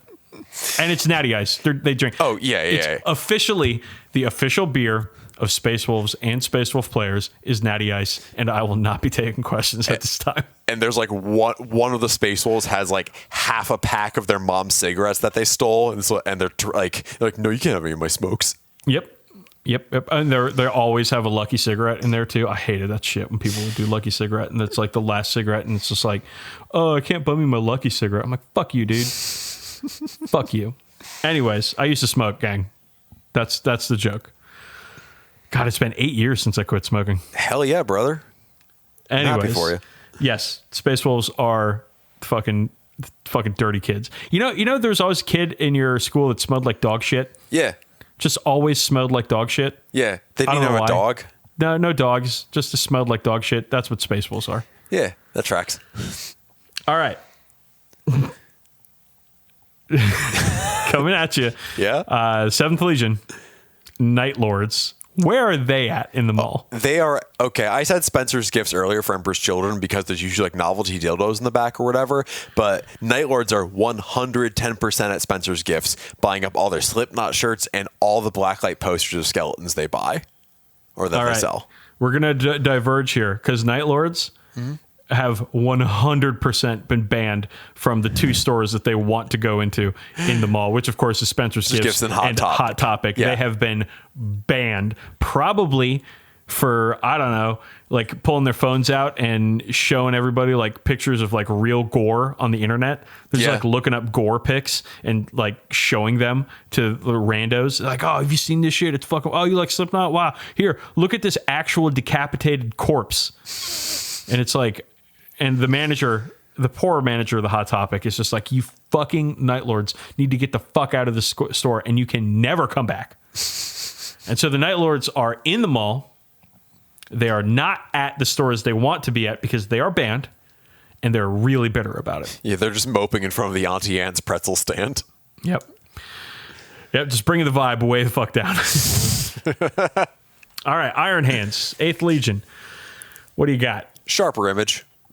Oh, yeah, that's the a good one. last Sharper Image in the country, because I'm pretty sure those are out of business, but I bet there's a mall somewhere that has a Sharper Image that hasn't gotten the memo yet. They are there in the massage chairs trying to like mod them and like crank them up, so they're like, it's not just a massage chair, it won't just work the knots out of your back, it'll like straighten your spine. Like they are fucking tweaking the products there and voiding all the warranties on the floor models. Okay, it's interesting that you say that. I think that's a good one. Mm-hmm. I initially thought AutoZone. But like, again, we're talking 14 and 15-year-olds, so they don't have cars yet. Right. So I changed. Did you not know a 15-year-old who thought they knew everything about cars? Oh, I knew like 6 of them, and I may have been one of them. Yeah. I think they're actually at Micro Center. And they are modding their cases and buying up all of the RAM sticks that have LEDs on them. Which is ironic because the Iron Hands have like the least colorful armor scheme. So I feel like they got to live their truth somewhere. Yeah. So it's all case mods, homeboy. It's all case mods. That's good. We're having fun. This is fun. Yeah. Okay. Next up, 9th Legion. World Eaters. Where are they hanging out, Campbell? I feel like that's the Roid Rage Legion. So I feel like they're at like GNC getting questionable supplements. Oh, good one. It's like, this pill is 90% taurine and 10% caffeine. Have fun. This pill is octopus testosterone. That's a good one. I like that. So I had 2. Okay. I had 3 actually. First off, some malls have maybe they're at the strip mall. Maybe there's a carniceria across at the Shady Strip Mall. So a butcher shop. Mm-hmm. Some malls will have like an actual butcher shop in them. So I thought maybe they're there. But then I thought, no, they're probably at the Dick's Sporting Goods, but only in like the UFC branded combat sports area of the Dick's Sporting Goods. It's just because Dick's Sporting Goods, they don't like for combat sports, they don't really sell any of the good brands for like gloves or jocks or singlets or whatever itself, but they do have a lot of crappy UFC branded stuff. Yeah. And I would imagine that the World Eaters are hanging out in there, but only in the combat sports area. Yeah, World Eaters are firmly the tap out legion. But then I thought some malls might have a dojo in them. You know, like again, the strip mall across the street, like they might have a karate dojo, and I think that the World Eaters would probably hang out in one of those too, because they just want to fight. Yeah, yeah, and they're just like there's like Sensei, teach me how to kick ass, and it's like that's not what this is about, dude. That's not what this is about. But I want to kick ass. Yeah, yeah. Let's be honest, though. The World Eaters are probably in their backyard with their makeshift wrestling ring. Oh, yeah. No, they're 110% backyard wrestling. Yes. They're not. They're at the mall. They're doing something different on that Saturday. They're fucking backyard wrestlers. That is actually a very sick idea, and I'm going to think about that when I go to sleep later. Hell Anyways. Here we go. 10th Legion. The Ultramarines. Campbell, as a resident expert on the Ultramarines, where are they? First off, they're the 13th Legion. Oh, wait, did I skip? I think your order might be a little fucked up. Whatever, who cares? I'm just going to stop doing the Legion numbers. We're doing Ultramarines next, though. Okay, Ultramarines are kind of boring. Yes. Kind of haughty. and are definitely at Pottery Barn. Or if we want to go more with the Italian angle, and they happen to be in Boston, they're at Italy. Okay, I got to tell you, I don't like these. Okay. I got one for you though. All right. That I think you're gonna like. Sure. So again, Springfield Mall, also Fair Oaks Mall in Fairfax, Virginia. They both have DMVs at the mall, and I think the Ultramarines are at the DMV. Just hanging. They're there for the ambiance. There's so many forms to fill out, man. They're into it. They're into the bureaucracy. Shit. They're sitting there. They're trying to play games with the numbers that get called. Like, oh, I-69. Oh, I-69. Fuck nice, yeah. Nice. I like the idea that they're boring as hell, but still pervy teenagers. Yes, 100%. But they're at the DMV, and they are straight chilling. They're just there because they like the vibe. Yeah. All right, moving on. Death Guard. Now, you suggested that the Space Wolves would be hanging out at the vape shop. I think it is the Death Guard who would be hanging out at the vape shop. I think it's a very strong case, especially considering, like, Mortarion's, like, fucking gas mask is just cramming in, like, raspberry cotton all day or whatever the fuck. Oh, yeah. But I feel like the only store in the mall with the scent as rank as the Death Guard is Yankee Candle Company. Yes. Like, you could probably pull Bath & Body Works here, too, but Bath & Body Works is things that get you clean. Yankee Candle Company just is things that smell weird. So they're probably straight hanging out in the Yankee Candle Company thinking like, yes, what poisons can I concoct from this New England cotton-scented candle? I like it. I think Yankee Candle is better. All right. Hey, we're workshopping here. We're making the perfect shitty mall. Listen, you and I, our powers combined. That's how we do it. Okay, next up, the Thousand Suns. They're definitely in one of those spirituality stores that sells crystals and dream catchers. 100%. I used to call them the wizard stores. Oh, yeah. Where they have like a pewter statue of a wizard holding like a little quartz crystal. Yes. And they have like Wicca books on the shelves and like the Necronomicon, like spell casting shit. And it's always run by the same lady. And she's got really long hair, and she's cool as shit. Don't get me wrong. Yeah. She fucking rules. But she's wearing that like corduroy patches pants. Yep. And like a tie-dye shirt. Yeah. With maybe like a vest. Just so many fucking necklaces. Yeah, and like a vest that has some fringe at the very bottom. And she's standing 100%. Behind the counter that has just like oodles and oodles and oodles of rings with non-precious stones. And you like look at them and it's like, why half of these rings have pot leaves as the sort of device that they're showing off? It's like pot leaves, skulls with wings, and fairies. And she's always talking about stuff, and it takes her she talks so slowly, and but she's nice. She's really nice. She's just taking life at a different pace. It kind of smells like pot in there. Like she smells like smoking. Yeah. And there's like the store reeks of patchouli. The store reeks of patchouli. Oh, just so much patchouli, and they sell like so many different herbal teas. They have a whole herbal tea section. Can you tell that we've been in this store many times? All right, that's fun. Thousand Suns actually sound like the kids I want to hang out with the most. Yeah, no, that sounds cool. Maybe the White Scar's actually out in the garage. White Scars are probably having a good time. I don't mind hanging out and looking at some rose quartz and kind of realizing if I rub it on my temple, I'll have good luck this year. Or whatever. Okay. Here's one that was kind of hard for me, though. Is it Luna Wolves? It's Luna Wolves. Yeah. Like, the only kind of angle I got was Cast Down in Shame and Black and Gold Reforged. So I figured it'd have to be one of those stores that closes and gets bought out by an identical store. Like when Babbage's became Electronics Boutique and when Electronics Boutique became GameStop.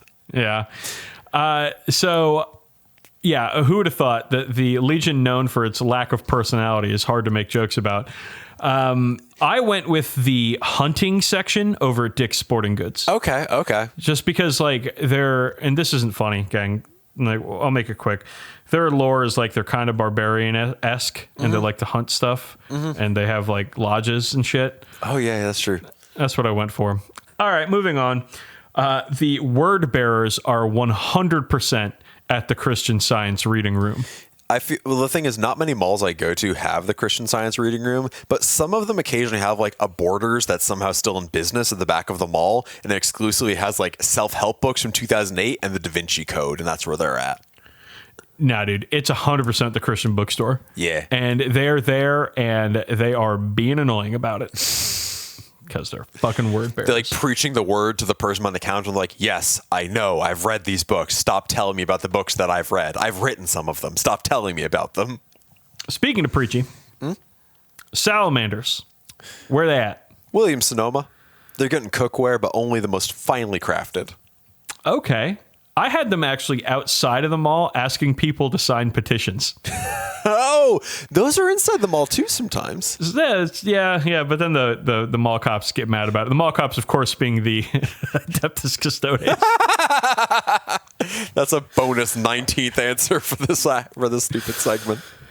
Yeah, I think they're outside of the mall. They got petitions on their little iPads, and they are asking everybody who walks in to sign off on some sort of cause. Yeah, and it's like a cause you've never heard of. Like, it's altruistic. Like, are people really being cruel to goats? Yeah, I guess I'll sign this. Yeah, well, I mean, got to practice Santeria. Yeah, they're the vegan legion. Don't got no crystal ball. If I had $1 million and I'd spend it all. All right, next up, the Raven Guard. Not even a good joke here. It's Hot Topic. Hot Topic. You knew that was coming. You've seen Shrike's MCR haircut. It is actually canon. They're the Hot Topic Legion. We got it. But they have not been kicked out of Hot Topic like the Night Lords have. Exactly. So they got that going for them, which is nice. All right. And then finally, the Alpha Legion. This one was tough. Oh, I didn't have a hard time with this. I figure, like, without a doubt, they're occupying the porta potties outside, and whenever you knock on the door, they say, just as planned. Oh, I was going to say the service hallways. We forgot one, by the way. We'll get to them last, but okay. We forgot Imperial Fist. Yeah, easily. Sorry, Jack. Sorry, Jack Hunter. We'll get there. Now listen here, Jack. I got to get a listen here, Jack soundbite. I just have to. Anyways. It'll be good for like 2 more months. It's going to be useful. I think the Alpha Legion is in the service hallways between the stores because I have nothing for them. They're even more boring and stupid and a waste of time than the fucking Luna Wolves or the Sons of Horus or whatever. Fucking Alpha Legion. I know. I think they're stealthily in every single bathroom stall. You can't use any of the bathroom stalls. They're just standing inside all of them. They're at every single urinal. And you're like, dude, how long are you going to be at here? And he'll just go, I am Alfarius. And he'll just keep going. It sounds awful. Yeah. I hate them. I hate them so much. They're such a useless waste of space. That row of a dozen urinals, and you go to the one on the far right, and he goes to and an Alpha Legion guy goes to the one right next to you and goes, hey, I am Alfarius. Stares at your dick the entire time too. Just as planned. Not even fucking hiding it. All right, we forgot the Imperial Fists. I'm sorry. It happens. There's 18 of these fucking things, and we're idiots. What do you expect? Imperial Fist, Campbell. Where are they? You already mentioned that Dorn is on his way to the Lowe's. Yep. Imperial Fists are probably the ones in the car with him, and he's like, I wanted a day away from the kids. Why are they following me to the hardware store? They're going with him, and they're just like, behind him, like, hey, Dad, can we get this? Is this the right weight of PDF or of MDF? Can we get this? And he's like, no, I need nothing but solid oak. I just need oak. Like, I guarantee they're following around the hardware store being pains in the ass. Yeah, I thought the Lego store, perhaps, just because they like building stuff, but they're like they're only buying the Lego kits that are like real world machines, like backhoes and dump trucks and stuff. Yeah, they're not buying any of the coolest. I'm saying this, but Campbell, those are the kits that I want at the Lego store. Those are the ones that let your imagination go wild. Every time I go into the Lego store, because when I go to a mall, I do go into the Lego store just to look. Oh, fuck yeah. You gotta look at what the fucking masterminds at Lego are producing. Master builders, please. I have said it like some fucking... Fuck you, Baltimore! Every time I say Lego, just imagine... Fuck you, Baltimore! Just Lego. Lego. Fuck you, Baltimore.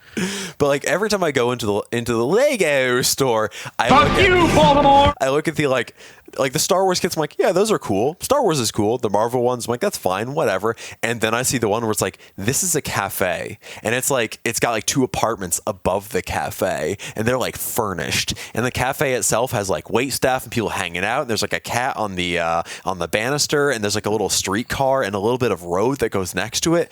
And I'm like, why? That's the stuff that captures my imagination now. This like idyllic construction-y sort of thing. Yeah. And in fucking COVID times, you look at a Lego of a cafe and you're fucking jealous of the minifigs. You know, like one of the first things I did in Animal Crossing was remake my favorite bar in Animal Crossing because I can't go to the Independent anymore. It bothers the fuck out of me. It's awful. I hate this. Yeah. Anyways, that's our segment on the 40K Mall. It's bad. I hope it was. I hope it was as bad for you as it was for us. Because this next segment isn't going to be fun. No, and this is the kind of thing that we want to talk about. A lot of people have been talking about it last couple of days because it just happened. I think yesterday. Yep. And this is the kind of thing that come on, we're the fucking SJW 40K podcast, so we have to dip our toes to this sort of shit. This segment is going to talk about some like pretty upsetting stuff, like the Holocaust, genocide, drug addiction, etc. So if you don't want to listen to that sort of stuff, you can stop here or maybe fast forward about 10-15 minutes and we'll probably be done with it. All right, so there's this company called AK Interactive. They're a Spanish company and they produce a lot of paints.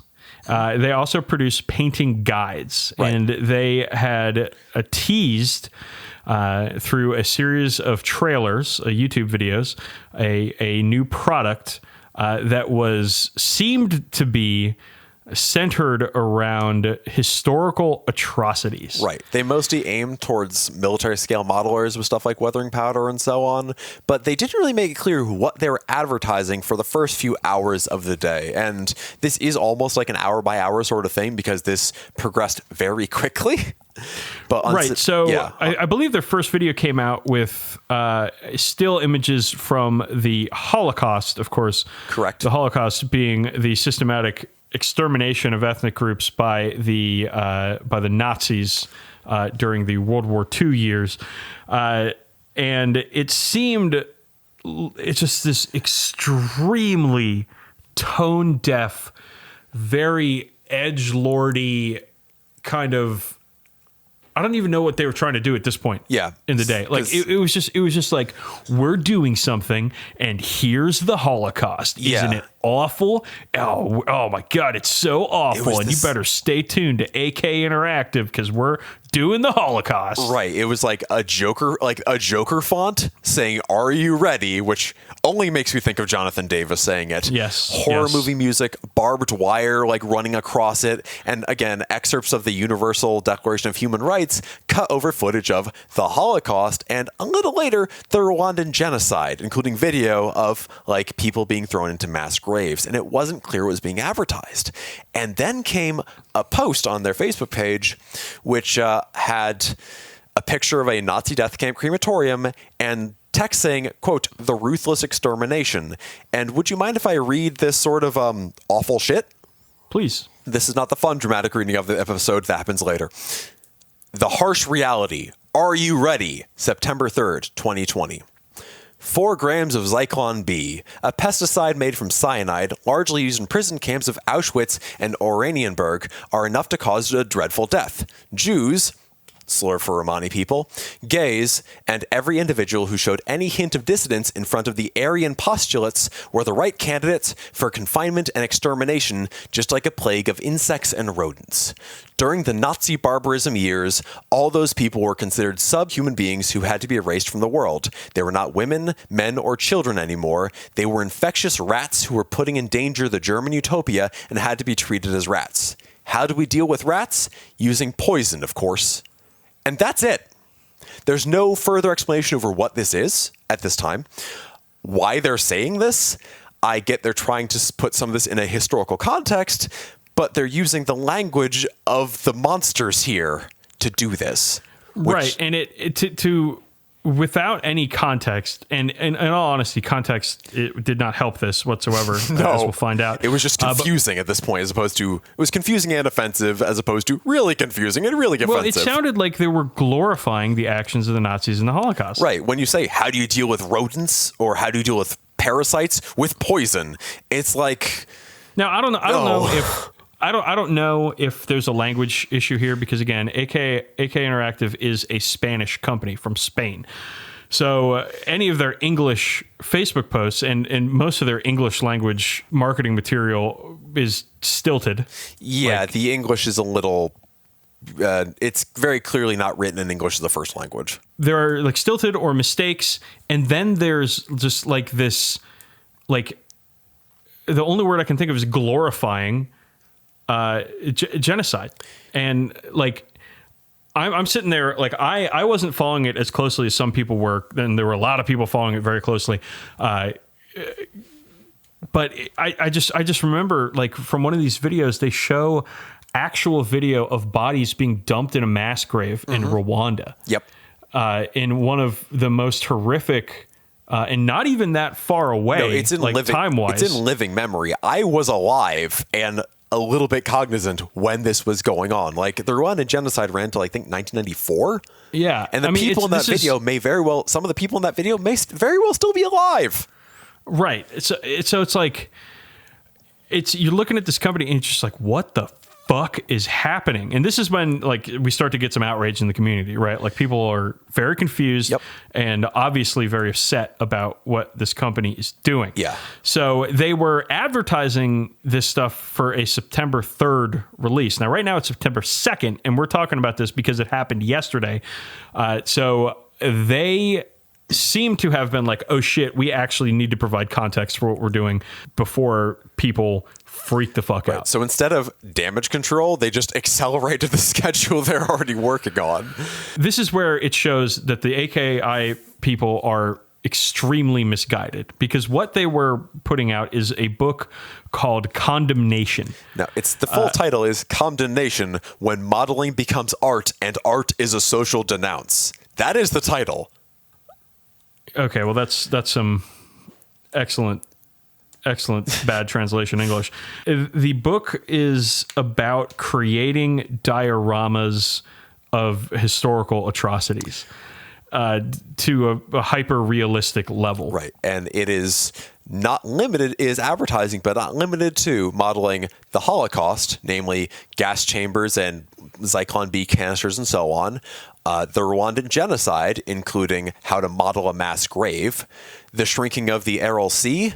I don't know if I'm pronouncing Aral right, but that has a tutorial on instructions on how to make drowned children, specifically drowned children, and then drug use and addiction, which has a wholesale diorama of a guy just shooting up heroin. Yeah. So I think the statement that they were trying to make, and I don't condone any of this. I think the statement that they were trying to make is like, we are showing people a guide on what we consider to be art that pushes boundaries and asks important questions. And I get that, but they did not succeed at all in this message. Right. What they've done is they've taken horrible historical atrocities and violence and just the worst, most tragic happenings, and they are trying to make money off their depiction. Correct. Under absolutely no circumstance is capitalizing on the worst atrocities in human history okay. Like, it's one thing to tell stories of human suffering or use those events as backdrops to tell stories, provided they're done respectfully. So, like, saying along the lines of Schindler's List. But this is very, very much not that. Like, some people would argue that Schindler's List doesn't necessarily do a good job of showing showing a historical atrocity. Michael Haneke, I don't know, he's a German guy. He's a director, and he was critical of Schindler's List, especially one scene in Schindler's List where they're in the showers and it shows the shower head, and you as the viewer know that it might not be water coming out of that shower head. Right. And this moment is played for suspense in the film. And Michael Haneke found that was very offensive. Okay. Because it's playing this horrible tragedy for an emotional reaction from your audience, right? Yeah. And like that is at least ethically questionable. Okay, that's Right. I think that's a very fair criticism. And I'm not over here being like Schindler's List is a bad movie that does anything wrong. I'm not saying this, but Michael Haneke, the director, he said he's got a very short list of movies that have shown these horrible things that happened in the past to a good degree without playing them for some sort of emotional reaction. I get you. And that is something that I can understand at the very least. And this is coming from a German man who, a lot can be said about Germany, but they have faced their historical mistakes head on as a country for the most part. Right. And they take the Holocaust, they take Nazism, they take fascism very, very seriously in that country.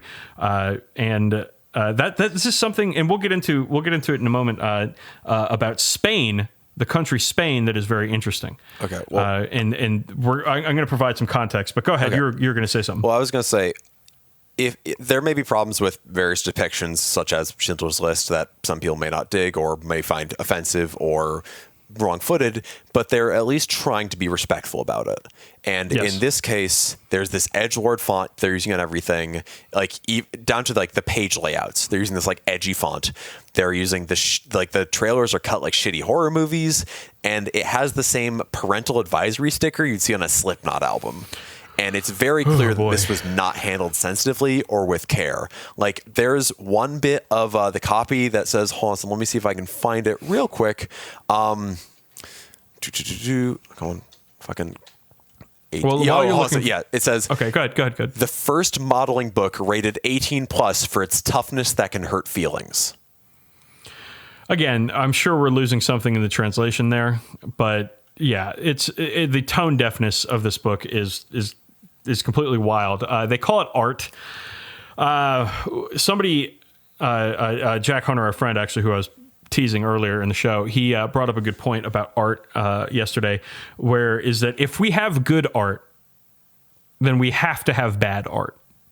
Right? Mm-hmm. We have to have art. If we have art that is universally lauded, we have to have art that is going to be universally condemned. Yeah. Because you just, if all art is good and worthy, then no art is good or worthy. And this effort by them, maybe the dioramas pictured in the book, given the correct context, could be considered thought-provoking art. Mm-hmm. But given in the context that they were presented as they were, they aren't. Yeah, it's shock. It's just shock value. It's shock value. Using transgressive art to spotlight the worst of humanity is not new, and it's something that art is very good at. But there's a difference between having a museum exhibit of this stuff and making a tutorial on how to model a gas chamber. If you had one of these dioramas in an exhibit about the Holocaust, which I've been to Holocaust museums and with replica gas chambers and so on, and I feel them there's a weight on your soul when you're in them, and they're portrayed in a very somber, respectful way. But here they're portrayed 2 steps away from John Romero is about to make you his bitch territory. Yeah. So I want to provide a little bit of context, though, mm-hmm. Because I feel that there might be a cultural element that we don't see as Americans. Mm-hmm. So again, AKI Spanish company. Spain is a weird country.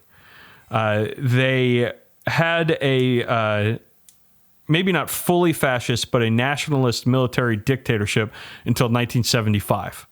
This guy was Francisco Franco. was his name. And his regime was notable for its mass executions. It came out of the Spanish Civil War in the 1930s. The mass executions of political rivals, of socialists, of anybody that did not agree with the regime. It was notable for its military dictatorship, of course. Franco was a general in the Spanish army at the time, and he took power through violence and religious persecution. So in Francoist Spain, the only religion that you were allowed to publicly celebrate or publicly do anything with was Catholicism. And while they didn't kick people out of their country who practiced different religions, they were not allowed to practice them in public, and they were not allowed to wear or display anything that was not explicitly Catholic in nature. It was a very, very repressive regime. It controlled the media. It controlled culture. It was rough times. And so Franco came to power in 1936. And he died in 1975. So during this time, World War II happened. Now, Spain was neutral in World War II, but not really neutral. They were nominally, and really only nominally, part of the Axis powers, as in Germany, Italy, and later Japan. And I'm missing other countries in there, but not important. What was important is that Franco and Hitler had similar methods in a lot of ways. Now, they did not get along, Franco and Hitler. They didn't like each other, but Franco allowed the Germans and the Italians to use Spanish naval facilities in the Western Mediterranean. He allowed Spanish soldiers to volunteer for the German army to fight the Soviets, but only the Soviets. They would not fight against the Western democracies, only the Soviets. And he was, again, not buddy-buddy with the Nazi regime, but not unfriending them, if you know what I mean. Yeah. And they really only shifted their stance until 1943, when it was more certain that the Allies were gaining strength. Italy had changed sides, and things were going against the Germans. Now, that being said, the Spanish government did allow Jews fleeing the Nazis to pass through Spain to go to Portugal to seek safety. They weren't allowed to stay in Spain, but they were allowed to pass through. Now, the numbers of Jews that pass through, people think it's between 20 and 30,000. Franco, after the war, and his government, seriously inflated the amount of Jews they said passed through, and it to 50 or 60,000. But their numbers are, of course, unfounded. So, yes, while they had a military dictatorship that was bad, mostly bad, a couple of good things came out of it. So what I'm trying to say is that in these historical atrocities, especially the Holocaust and especially World War II, the people of Spain might have a different perspective on things. Because they're coming from a time where the information about World War II that came out in the 50s and 60s potentially did not reach most of the Spanish population. Because right after the war, the Marshall Plan, are you familiar with the Marshall Plan? I'm not. Well, broadly, it was a plan run by the U.S. to help rebuild Europe. Okay. Not run by, but envisioned by and supported by the United States. Spain was excluded from the Marshall Plan. Okay.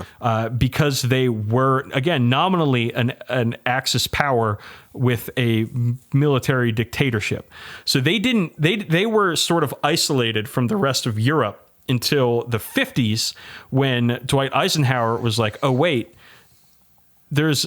we could build some Air Force and naval bases in Spain because we need bases in Europe to, counteract the Russians.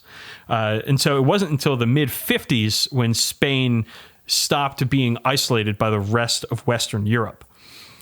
So again, this is just perspective that the people of Spain might think about these things differently than we do, and what they see as something that needs to be addressed in this manner is something that perhaps for us, we're past it. We don't need this sort of thing to be addressed anymore.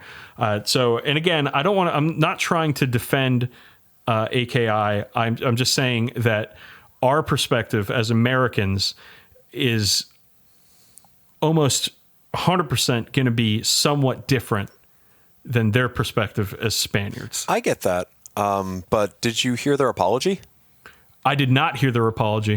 This is a good time for you to tell me about their apology. So I can read their apology in full, which I think, it got deleted too. So I think it actually might be paramount that I do read it.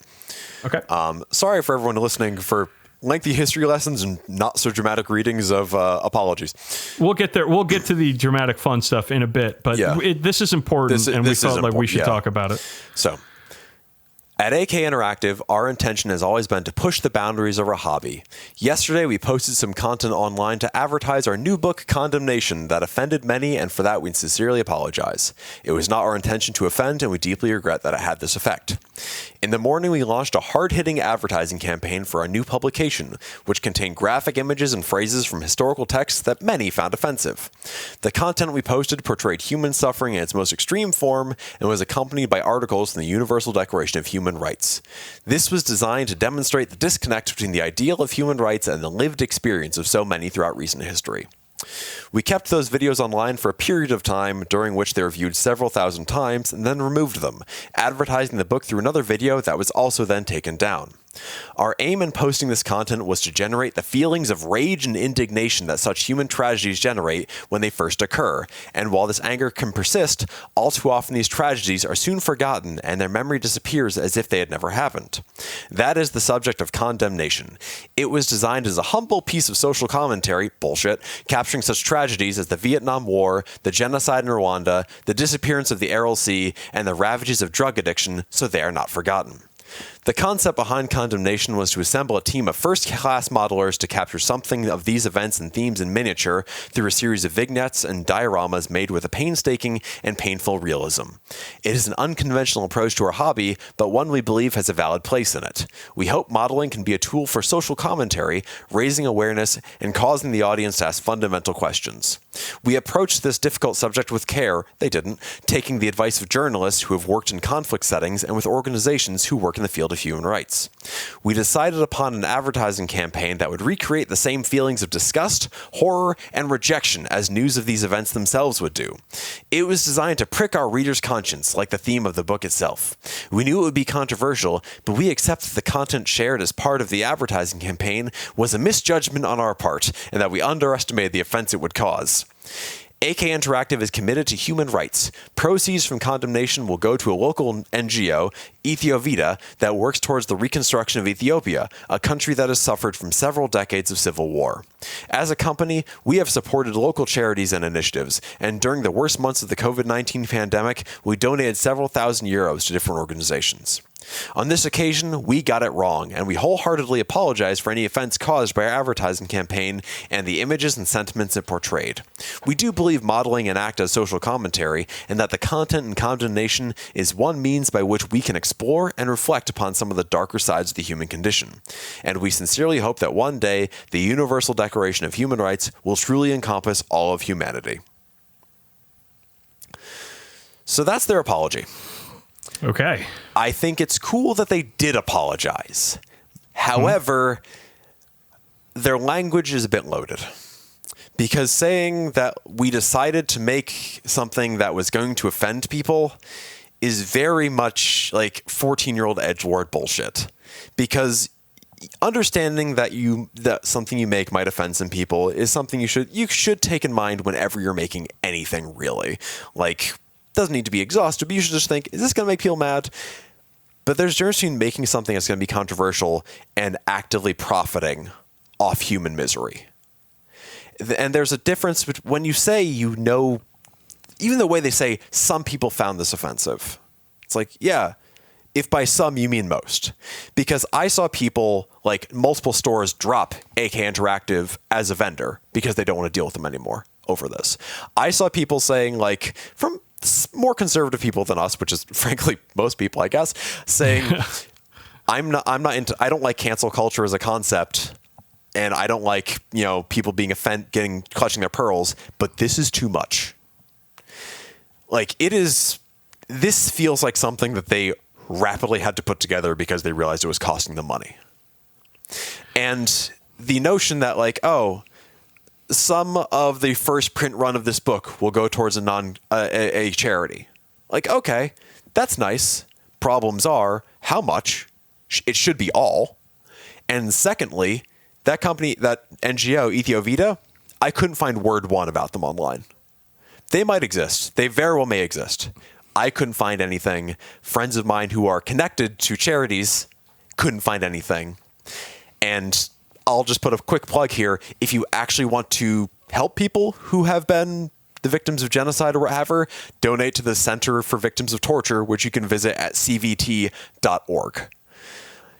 And that's actually something actionable you can do instead of hoping that some unspecified percentage of this book using human suffering as marketing might help somebody somewhere at some point. This apology, it might be heartfelt and a little bit might be lost in translation. I don't know. It falls short. But it falls short.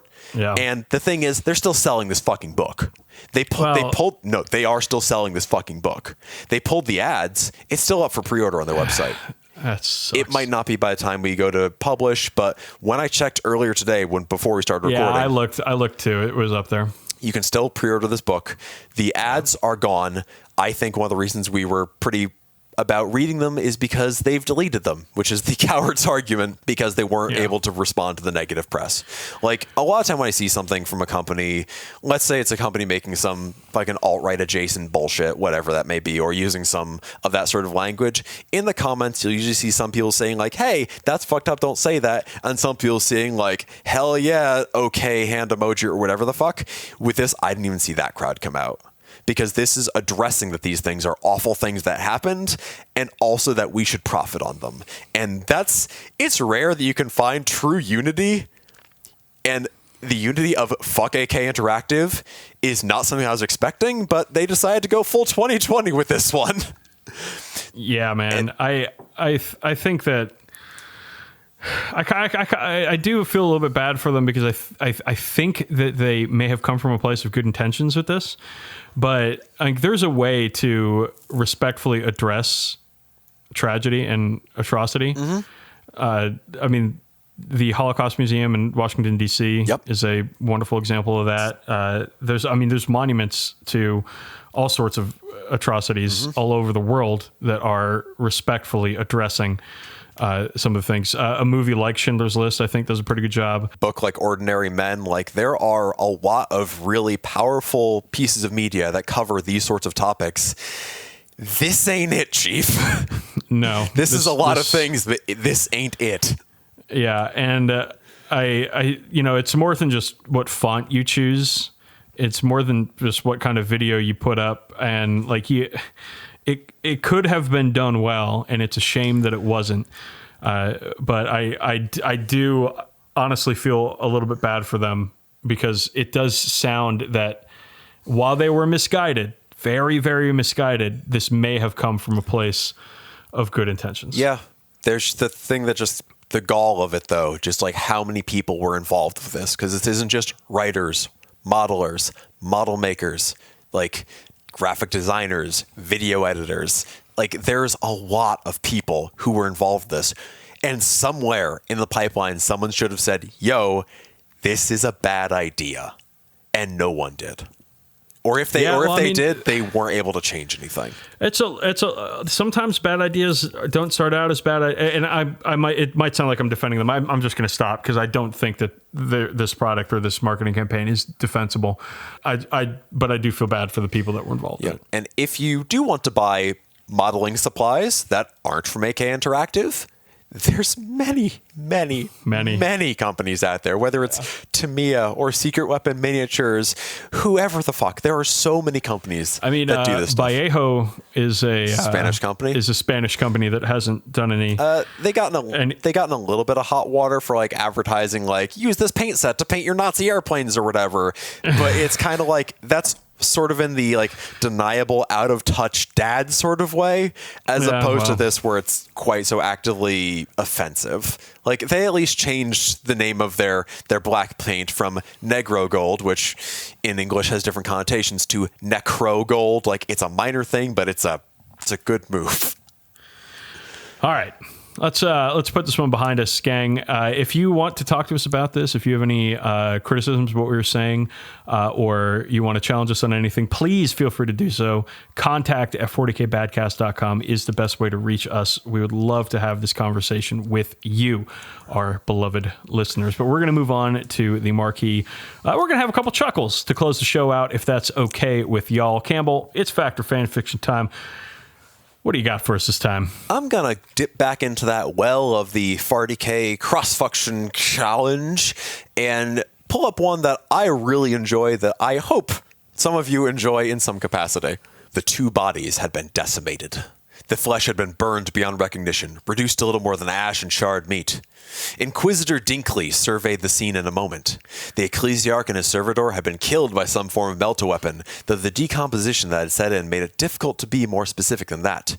Inquisitor Dinkley cursed the incompetence of the enforcer sergeant standing at her shoulder. This entire investigation was a testament to their incompetence. "Say, Velma!" began the sergeant. "Inquisitor Dinkley, Sergeant! You'll address your superiors with respect."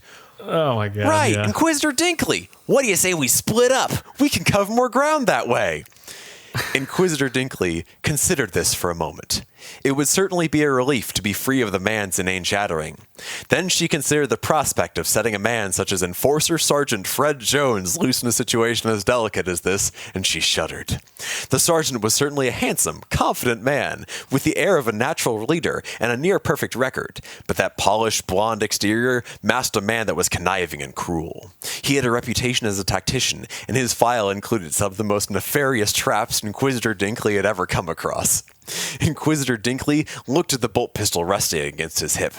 It had been modified, and it was worn. It saw frequent use. "No, Sergeant Jones, I think I'll keep you close, in case I require your expertise." The sergeant looked crestfallen, but nodded. "I get it, Inquisitor Dinkley." Velma cursed herself for letting the man learn her first name. "Whenever you're done looking at the scene, we can let you interrogate the witness that we apprehended." Velma looked at the two dead bodies, noting the few clues she could discern from the badly preserved crime scene. Melta-weapon, shot from a high angle, fired until well after the ecclesiarch and servitor were dead. There was not much else to see. "Fine, show me the witness." "Like, what are you guys holding me for, man? I didn't, do anything. Zoinks!" Velma raised her eyebrows at the sergeant. The scruffy, long-haired man in front of her was dressed in a ragged green shirt that looked like it had once belonged to a soldier of the Astra Militarum. "I'll ask you again, Shaggy. What did you see?" "I, had my eyes closed." "Shaggy," said Velma, her voice as calm as death, "if you tell us what you saw, you may live to see your dinner time." "You guys aren't gonna, believe me, even if I tell you." Inquisitor Dinkley's level stare stayed fixed on the vagrant. He swallowed loudly, then continued, "Well, there I was, eating a dozen corpse starch meal packs, and then I saw it. It came from the shadows, just out of that wide alleyway, right there, man. It just appeared, blew those two dudes away, and then it was, gone." Sergeant Fred sat forward, suddenly interested. "You saw the murderer? What did they look like? Did you recognize them?" Shaggy gulped audibly. "Oh, you're not gonna like it, man." There was another warning glare from Velma, and Shaggy reluctantly continued. "It was an armature pattern, Warglaive class. The chain cleaver seemed damaged, likely from poor maintenance, but the meltagun and thermal spear were both fully functional, man." Shaggy's eyes had a faraway look to them. "The identification markings have been removed, and the entire hull had been painted black. The knight appeared, fired a succession of shots from his meltagun, then disappeared from sight into the shadows." A black knight, said Fred, his voice a mix of wonder and fear. Jinkies, Kirsten quizzed her Velma Dinkley. It looks like we have a heresy on our hands. Thanks for that, Campbell. That was a lot of fun. That is Scooby Dooby Doo 0,000 by Grady Zielke. I read that as Scooby Dooby Doody Thousand. That works better than mine. I also underestimated how harsh the Shaggy voice would be on my throat. Yeah, well, we know that one's fan fiction because it was one of the entries of the 40K cross-function challenge. And boy, oh boy, that thing is just paying dividends, isn't it? Yeah, I am extremely thankful for everyone who sent those in. And thank you, Grady, for giving us a high note to go off on this hell of a 2020 episode. All right, so this is usually the time of the episode where we do some plugs, but we're just going to do one plug this time. It's for the Nova Open Charitable Foundation. Go to novafoundation.com. I think novaopenfoundation.com. novafoundation.org. .org. There we go. I'm really good at this. novaopenfoundation.org. And buy some raffle tickets for the foundation. It all goes to a good cause. And you might get a sweet new army or a Warbringer Titan or a Knight Titan painted by the one and only Duncan Rhodes in your hobby cabinet at some point if you do so. So novaopenfoundation.org. At time of recording, there's 12 days left to enter raffles and get cool shit. So there will be less when you listen to this, but there will still be time to enter those raffles and get some extremely cool shit and help an extremely good cause while you're at it. All right, gang. We usually end the show on a quote. Campbell, you're up. Against the alien and the traitor, there is no fair way to fight. That's true, baby. Yeah. Pull hair, kick him in the dick, fucking pull his sweater over his face and punch him repeatedly. You ain't gonna fight fair, so you better not fight fair. Elf bullshit lives, my dude. All right, gang. We are the 40K Badcast. We are bad at 40K. We are bad at social commentary, and you can too. And we will see ya in the next cartoon.